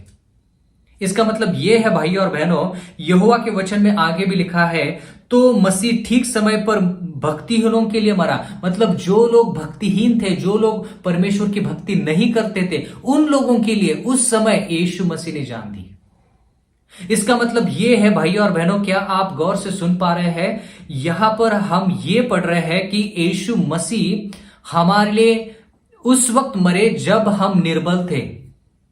उन्होंने ये नहीं सोचा कि हम बलवान बन जाए, और उसके पास आकर उससे विनती करे कि वो सूली पर जान दे दे, उसके लिए यीशु मसीह नहीं रुके।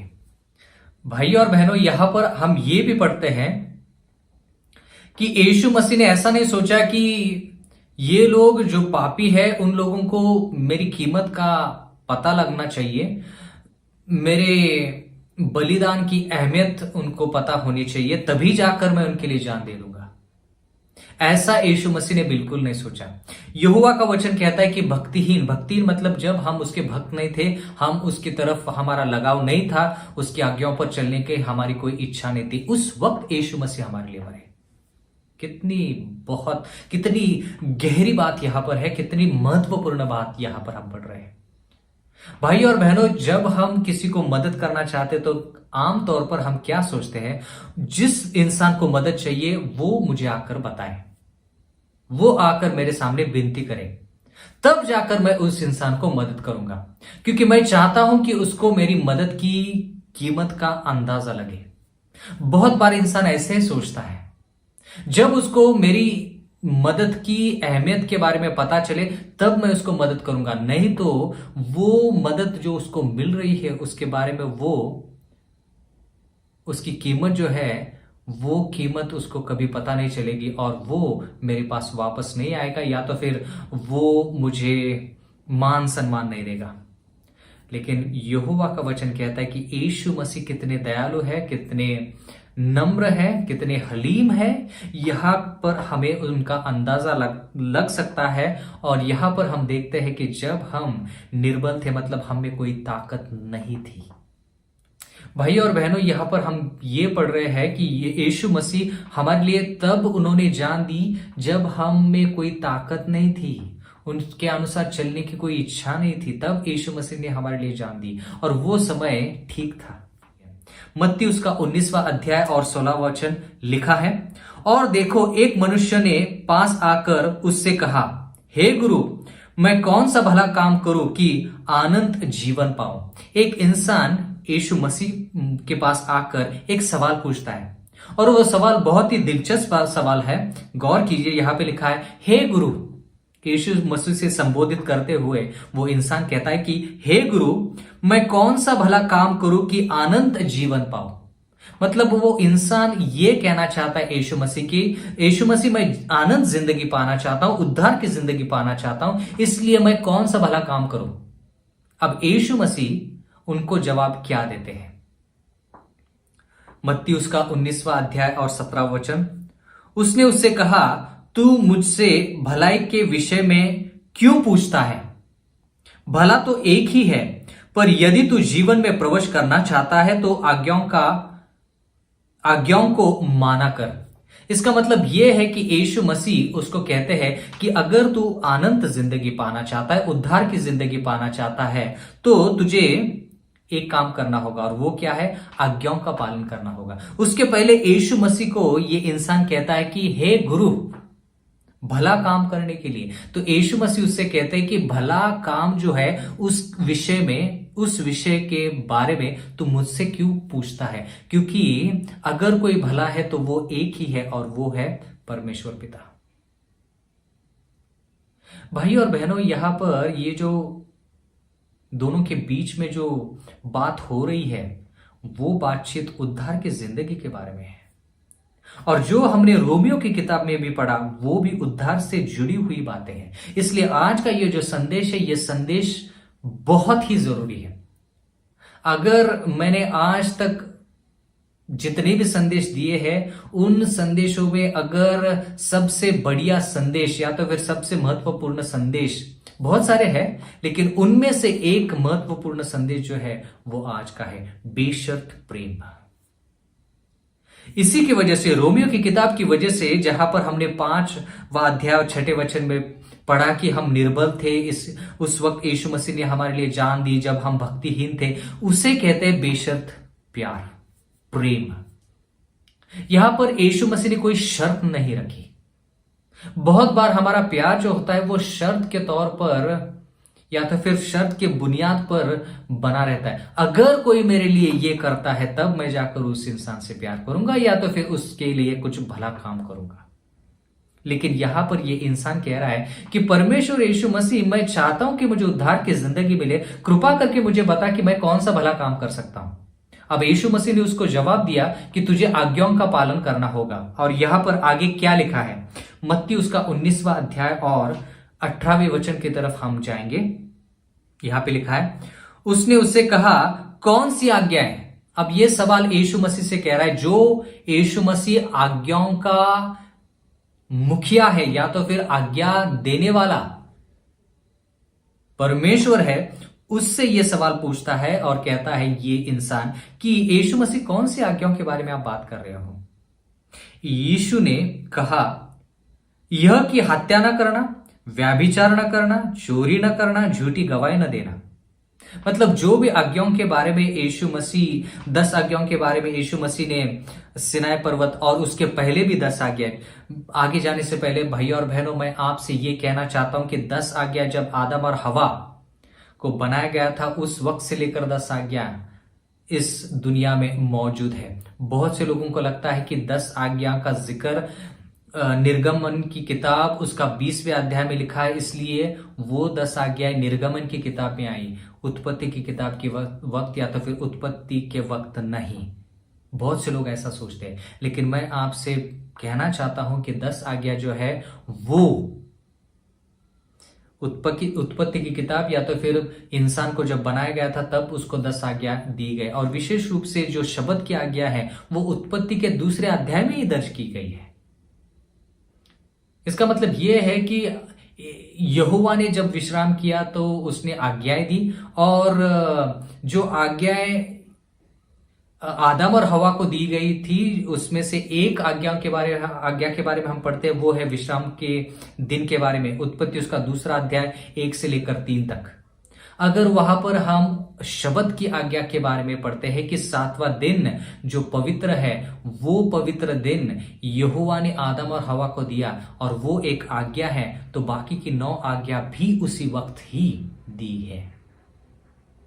क्योंकि यहोवा ऐसा नहीं करेंगे कि एक आज्ञा पहले देंगे, बाद में 2 आज्ञा बाद में, और उसके बाद बाकी के 7 या 8 आज्ञा बाद में, ऐसे नहीं। 10 आज्ञा पहले से थी और पहले से ही उस 10 आज्ञाओं का पालन इंसान को करना था।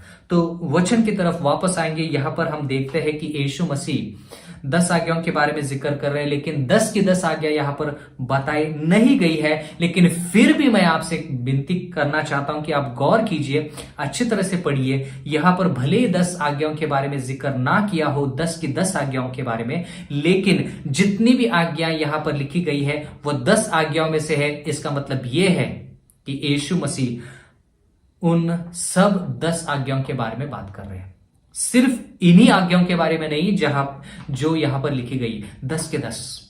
यहोवा ऐसा बिल्कुल नहीं करते कि 10 में से 2 आज्ञाओं का पालन करो, बाकी के 8 छोड़ दो। ऐसा यीशु मसीह नहीं करते। 10 की 10 आज्ञाएं उतनी ही जरूरी है। तो यहां पर हम पढ़ते हैं कि यीशु मसीह कहते हैं कि हत्या ना करना, व्यभिचार ना करना, चोरी ना करना, झूठी गवाही ना देना, ये आज्ञाओं के बारे में यीशु मसीह यहां पर कह रहे हैं। मत्ती उसका 19वां अध्याय और 19वां वचन, अपने पिता और अपनी माता का आदर करना, ये भी 10 आज्ञाओं में से आज्ञा है और ये 5वीं आज्ञा है, और अपने पड़ोसी से अपने समान प्रेम रखना। मत्ती उसका 19वां अध्याय और 20वां वचन, गौर कीजिए, बहुत ही महत्वपूर्ण वचन है। उस जवान ने उससे कहा, इन सब को तो मैंने माना है और मुझ में किस बात की घटी है? अब ये इंसान यीशु मसीह से कह रहा है कि यीशु मसीह तू 10 आज्ञाओं के बारे में कह रहा है, लेकिन मैंने 10 की 10 आज्ञा या तो फिर जो आज्ञा के बारे में तू जिक्र कर रहा है वो सब आज्ञाओं का पालन मैंने किया है। अब मुझ में कौन सी कमी घटी है वो तू मुझे बता। यहां पर जो हो रहा है ना भाई और बहनों, उसकी तरफ हमें गौर करना और क्रम के अनुसार हमें पढ़ना होगा। एक के बाद एक क्या हो रहा है उसके बारे में हमें पढ़ना बहुत बहुत जरूरी है। यहोवा का वचन कहता है कि जब हम निर्बल थे उस वक्त यीशु मसीह हमारे लिए मर चुका।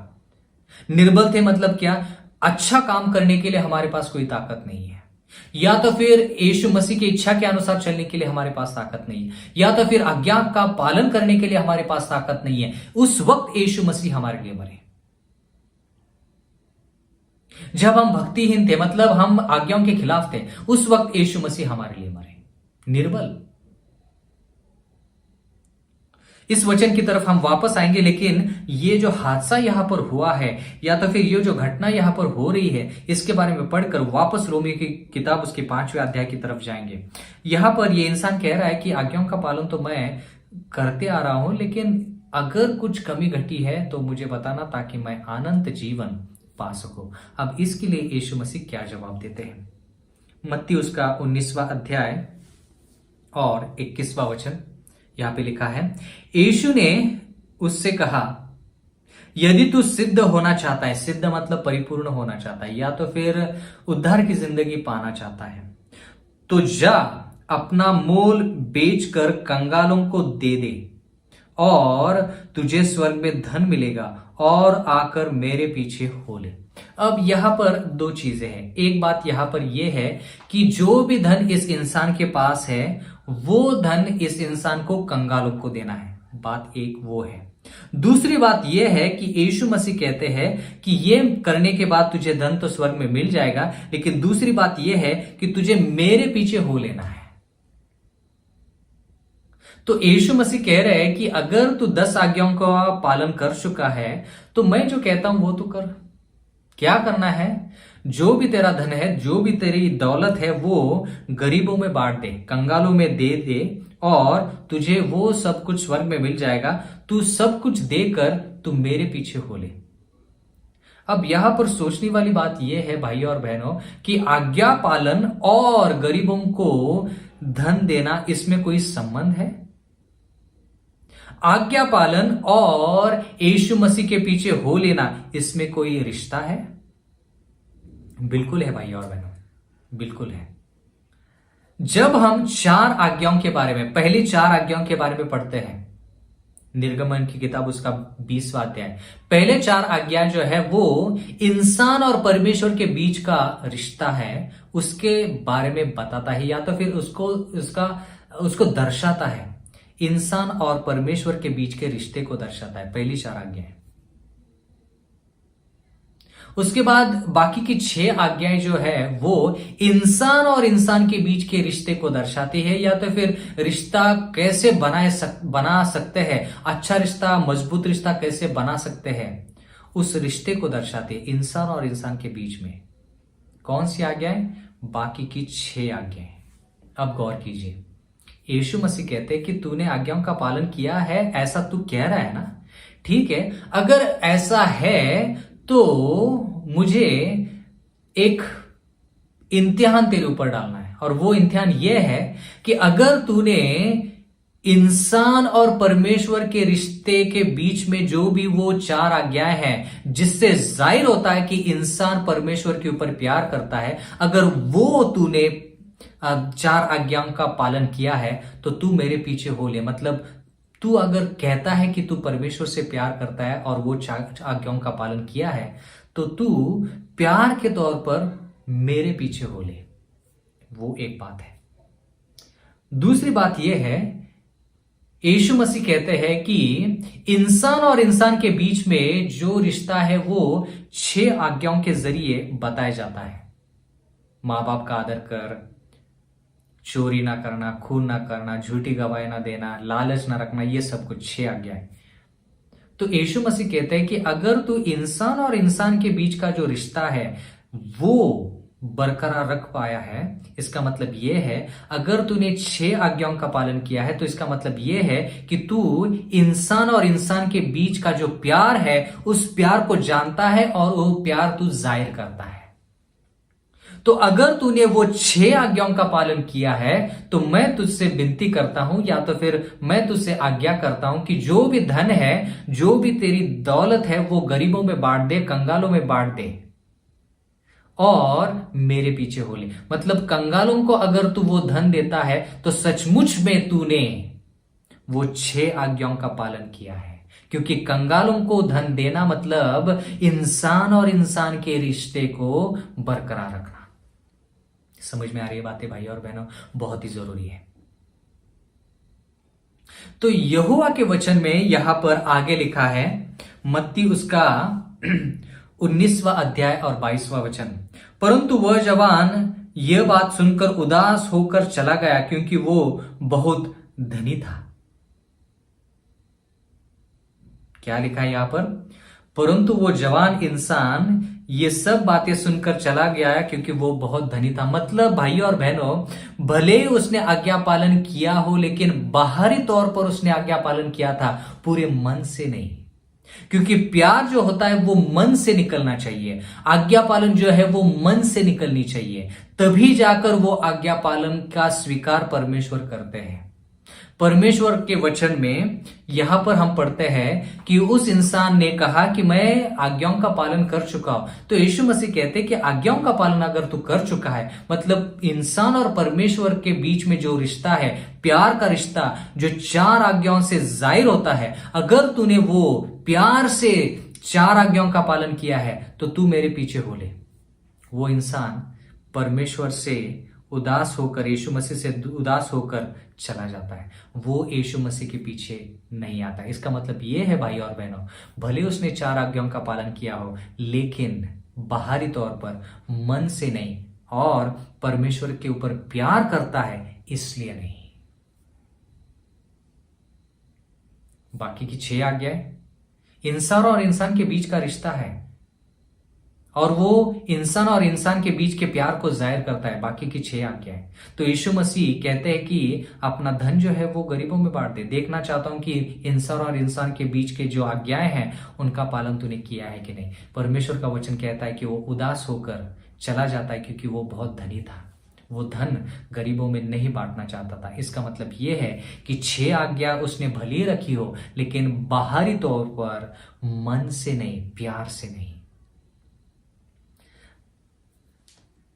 अजीजों, परमेश्वर के वचन में ये जो घटना लिखी गई है वो बहुत ही जरूरी है, क्योंकि हम जानते हैं कि परमेश्वर का वचन कहता है हमें कि आज्ञा पालन करना जरूरी है, लेकिन वो आज्ञा पालन करने के लिए हमें पहले क्या करना चाहिए। इसलिए हम रोमियो की किताब की तरफ जाएंगे, वापस उसका 5वां अध्याय और 6वां वचन। यहां पे लिखा है, क्योंकि जब हम निर्बल ही थे तो मसीह ठीक समय पर भक्तिहीनों के लिए मरा। मतलब हम आज्ञाओं के जब खिलाफ थे, या तो फिर जब हम आज्ञाओं का पालन नहीं कर पाते थे, जब हम भक्तिहीन थे, यीशु मसीह ने हमारे लिए जान दे दी। कल्पना कीजिए, यही मैं वचन आपको हर दिन की जो हमारी जिंदगी में घटना होती है उसके तौर पर बताना चाहूंगा। कल्पना कीजिए कि आप कामकाज करते हैं, बहुत कष्ट उठाते हैं, आपके परिवार में आप हो, आपकी पत्नी है, आपके बच्चे हैं, और रोटी कमाने के लिए सिर्फ आप ही काम कर रहे हैं। और कल्पना कीजिए कि आपकी जो पत्नी है वो घर संभालती है और आपके जो बच्चे हैं वो पढ़ाई कर रहे हैं, और आपका जो कामकाज है उसमें आपको जितनी तनख्वाह मिलती है वो आपके लिए काफी नहीं है, आपके परिवार के परवरिश के लिए काफी नहीं है। कल्पना कीजिए कि ये उदाहरण के तौर पर मैं आपको बताना चाहता हूं कि रोमी 5 का अध्याय और 6वें वचन में क्या लिखा है।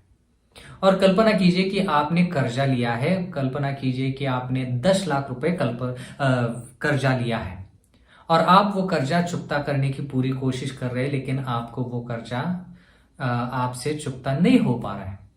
उसके ऊपर बच्चों की पढ़ाई का बोझ है, या और उसमें अगर कोई बीमार गिर जाता है तो और ज्यादा मुसीबत। और कल्पना कीजिए, सोचिए कि उसी दौरान क्या हो जाता है, आपकी नौकरी छूट जाती है, आपकी नौकरी निकल जाती है। आपके ऊपर क्या बीतेगी? आपके घर में कुछ लोग बीमार हैं, आपके बच्चों की पढ़ाई होनी है, आपका कर्जा जो है वो आपको चुकता करना है, आपके घर की जो परवरिश है, घर का खर्चा जो है वो चलाना है, और आपके पास नौकरी नहीं है, और आप अकेले हो जो आप नौकरी कर रहे हो। तो आप बहुत ही उदास हो जाते हो, आप कश्मकश, आप उलझन में गिर जाते हो, आप सोचने पर मजबूर हो जाते हो कि अब मैं क्या करूं। तो आप सोचने पर मजबूर हो जाते हैं और कहने लगते हैं कि मैं किससे जाकर मदद मांगू। और कल्पना कीजिए, उदाहरण के तौर पर कल्पना कीजिए कि आपका पड़ोसी जो है वो इस देश का सबसे अमीर इंसान है, और आप धीरे धीरे जाकर उस इंसान से संपर्क करते हैं और कहते हैं कि मेरी नौकरी छूट गई है और मैंने कर्जा लिया है और मुझे पैसे चाहिए, तो कृपा करके मुझे कुछ काम दे दो।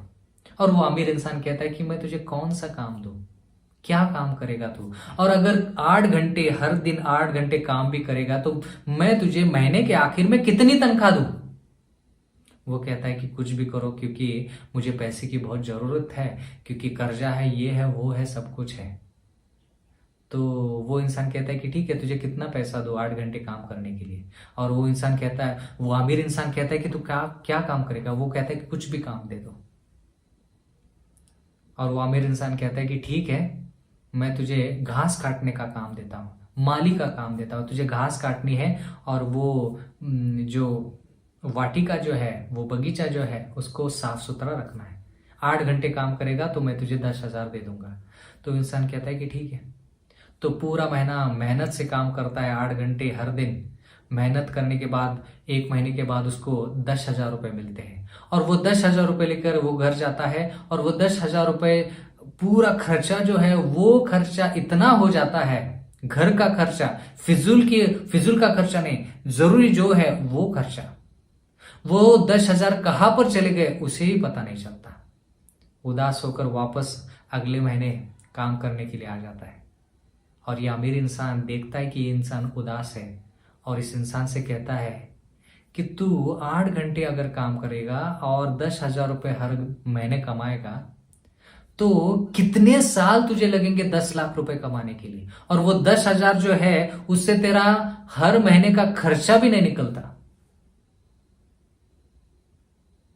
तो उस इंसान से कहता है कि तू इतना काम मत कर, तुझे काम करने से कुछ फायदा नहीं है। तू मुझे से बात कर कि तेरा ये मुसीबत तेरे ऊपर आई क्यों, जो भी तकलीफ है, जो भी तेरी उदासीनता है वो मुझे बता दे, जो भी मुसीबत है, जो भी कठिनाइयां है तेरे घर में वो मुझे बता दे। लेकिन ये इंसान कहता है नहीं नहीं नहीं, अगर मैं बैठकर बात करूंगा तो 8 घंटे पूरे नहीं होंगे और मेरी तनख्वाह कम हो जाएगी। लेकिन ये इंसान कहता है, अमीर इंसान, कुछ मत कर, तू मेरे साथ बैठकर बात कर। वो जो काम करने वाला इंसान कहता है नहीं नहीं नहीं, मेरे पास समय नहीं है। तो दूसरे महीने भी काम करता है 8 घंटे प्रतिदिन, और काम करने के बाद अगले महीने भी उसको 10,000 रुपये मिलते हैं। वो 10,000 लेकर घर जाता है। 1-2 दिन में वो 10,000 रुपये हर किसी जरूरी काम के लिए खत्म हो जाते हैं और वो कर्जा जो है वो बिल्कुल वैसे के वैसे रह जाता है। बच्चों की पढ़ाई नहीं होती, जो बीमार इंसान लोग हैं उसको घर में, वो वैसे के वैसे रह जाते हैं।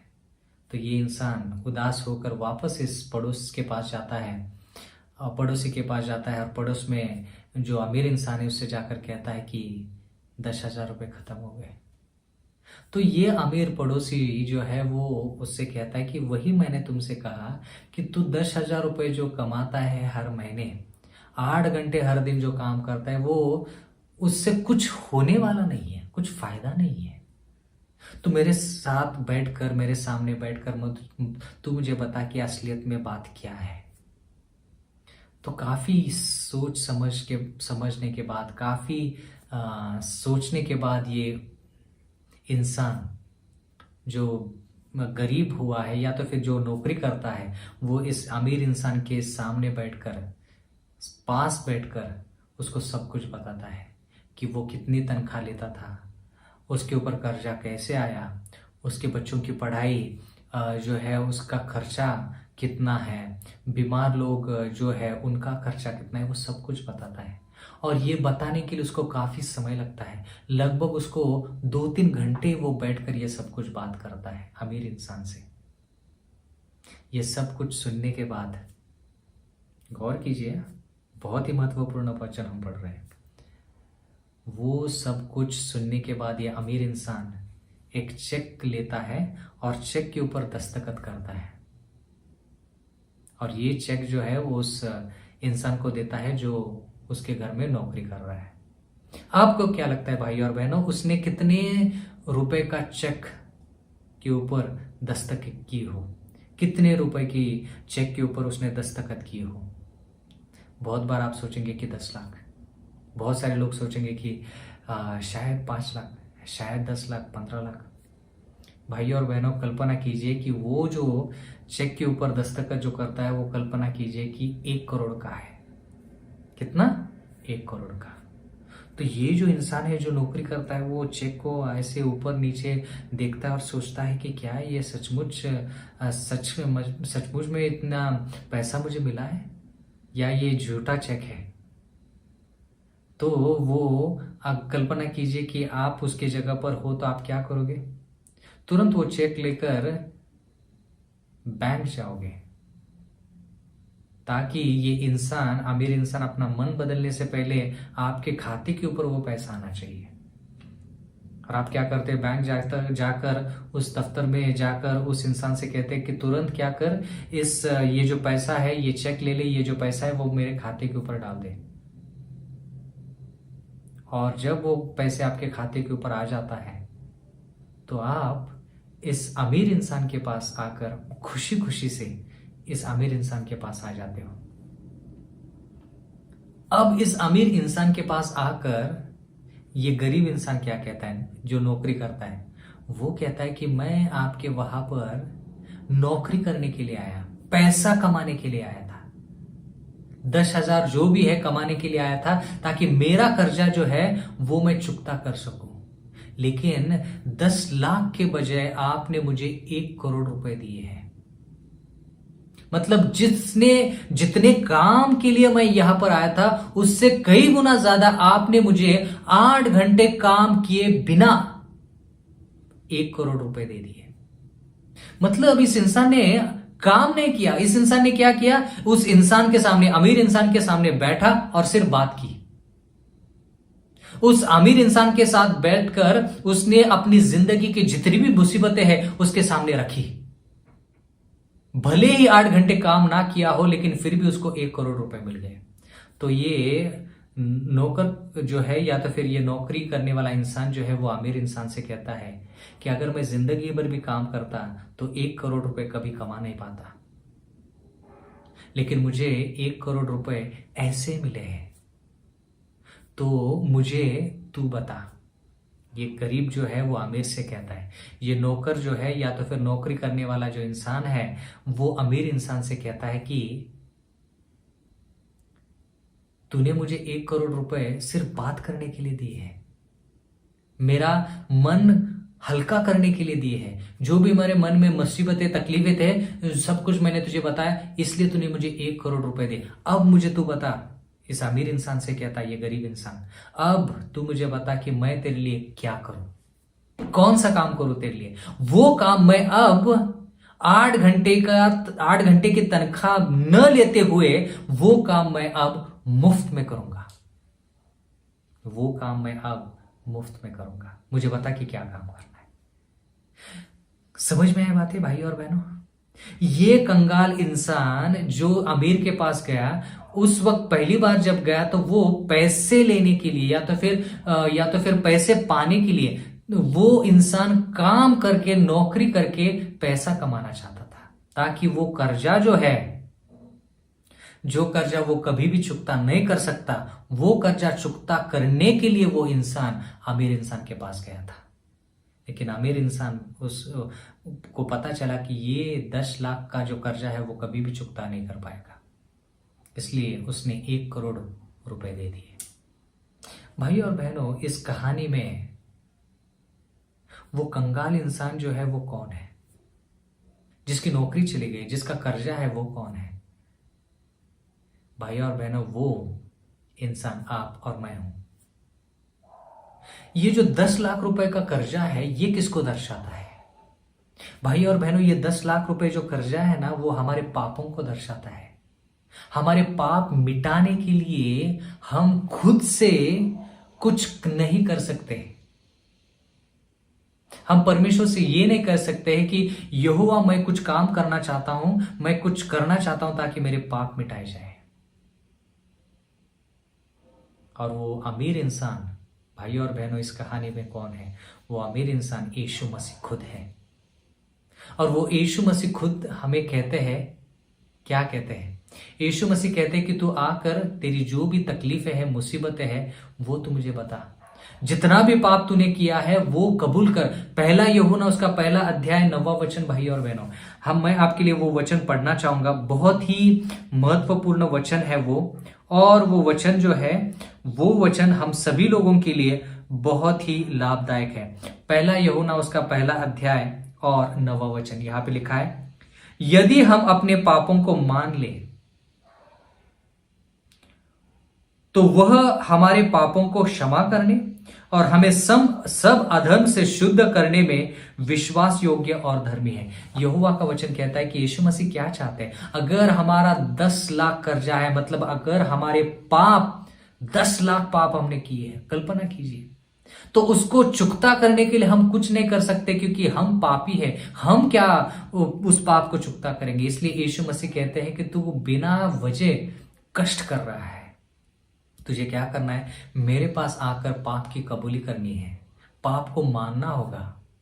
यहां पे लिखा है, यदि हम अपने पापों को मान लेते हैं, यीशु मसीह के सामने बैठकर, यीशु मसीह के चरणों में आकर अगर हम हमारे पापों को मान लेते हैं, तो वो हमारे पापों को क्षमा करेगा और हर अधर्म से शुद्ध करने के लिए विश्वास योग्य और धर्मी है। लेकिन हम क्या कर रहे हैं, नहीं यीशु मसीह, मैंने पाप किया ना, वो पाप मुझे मिटाना है, मुझे बता कि मुझे क्या करना चाहिए।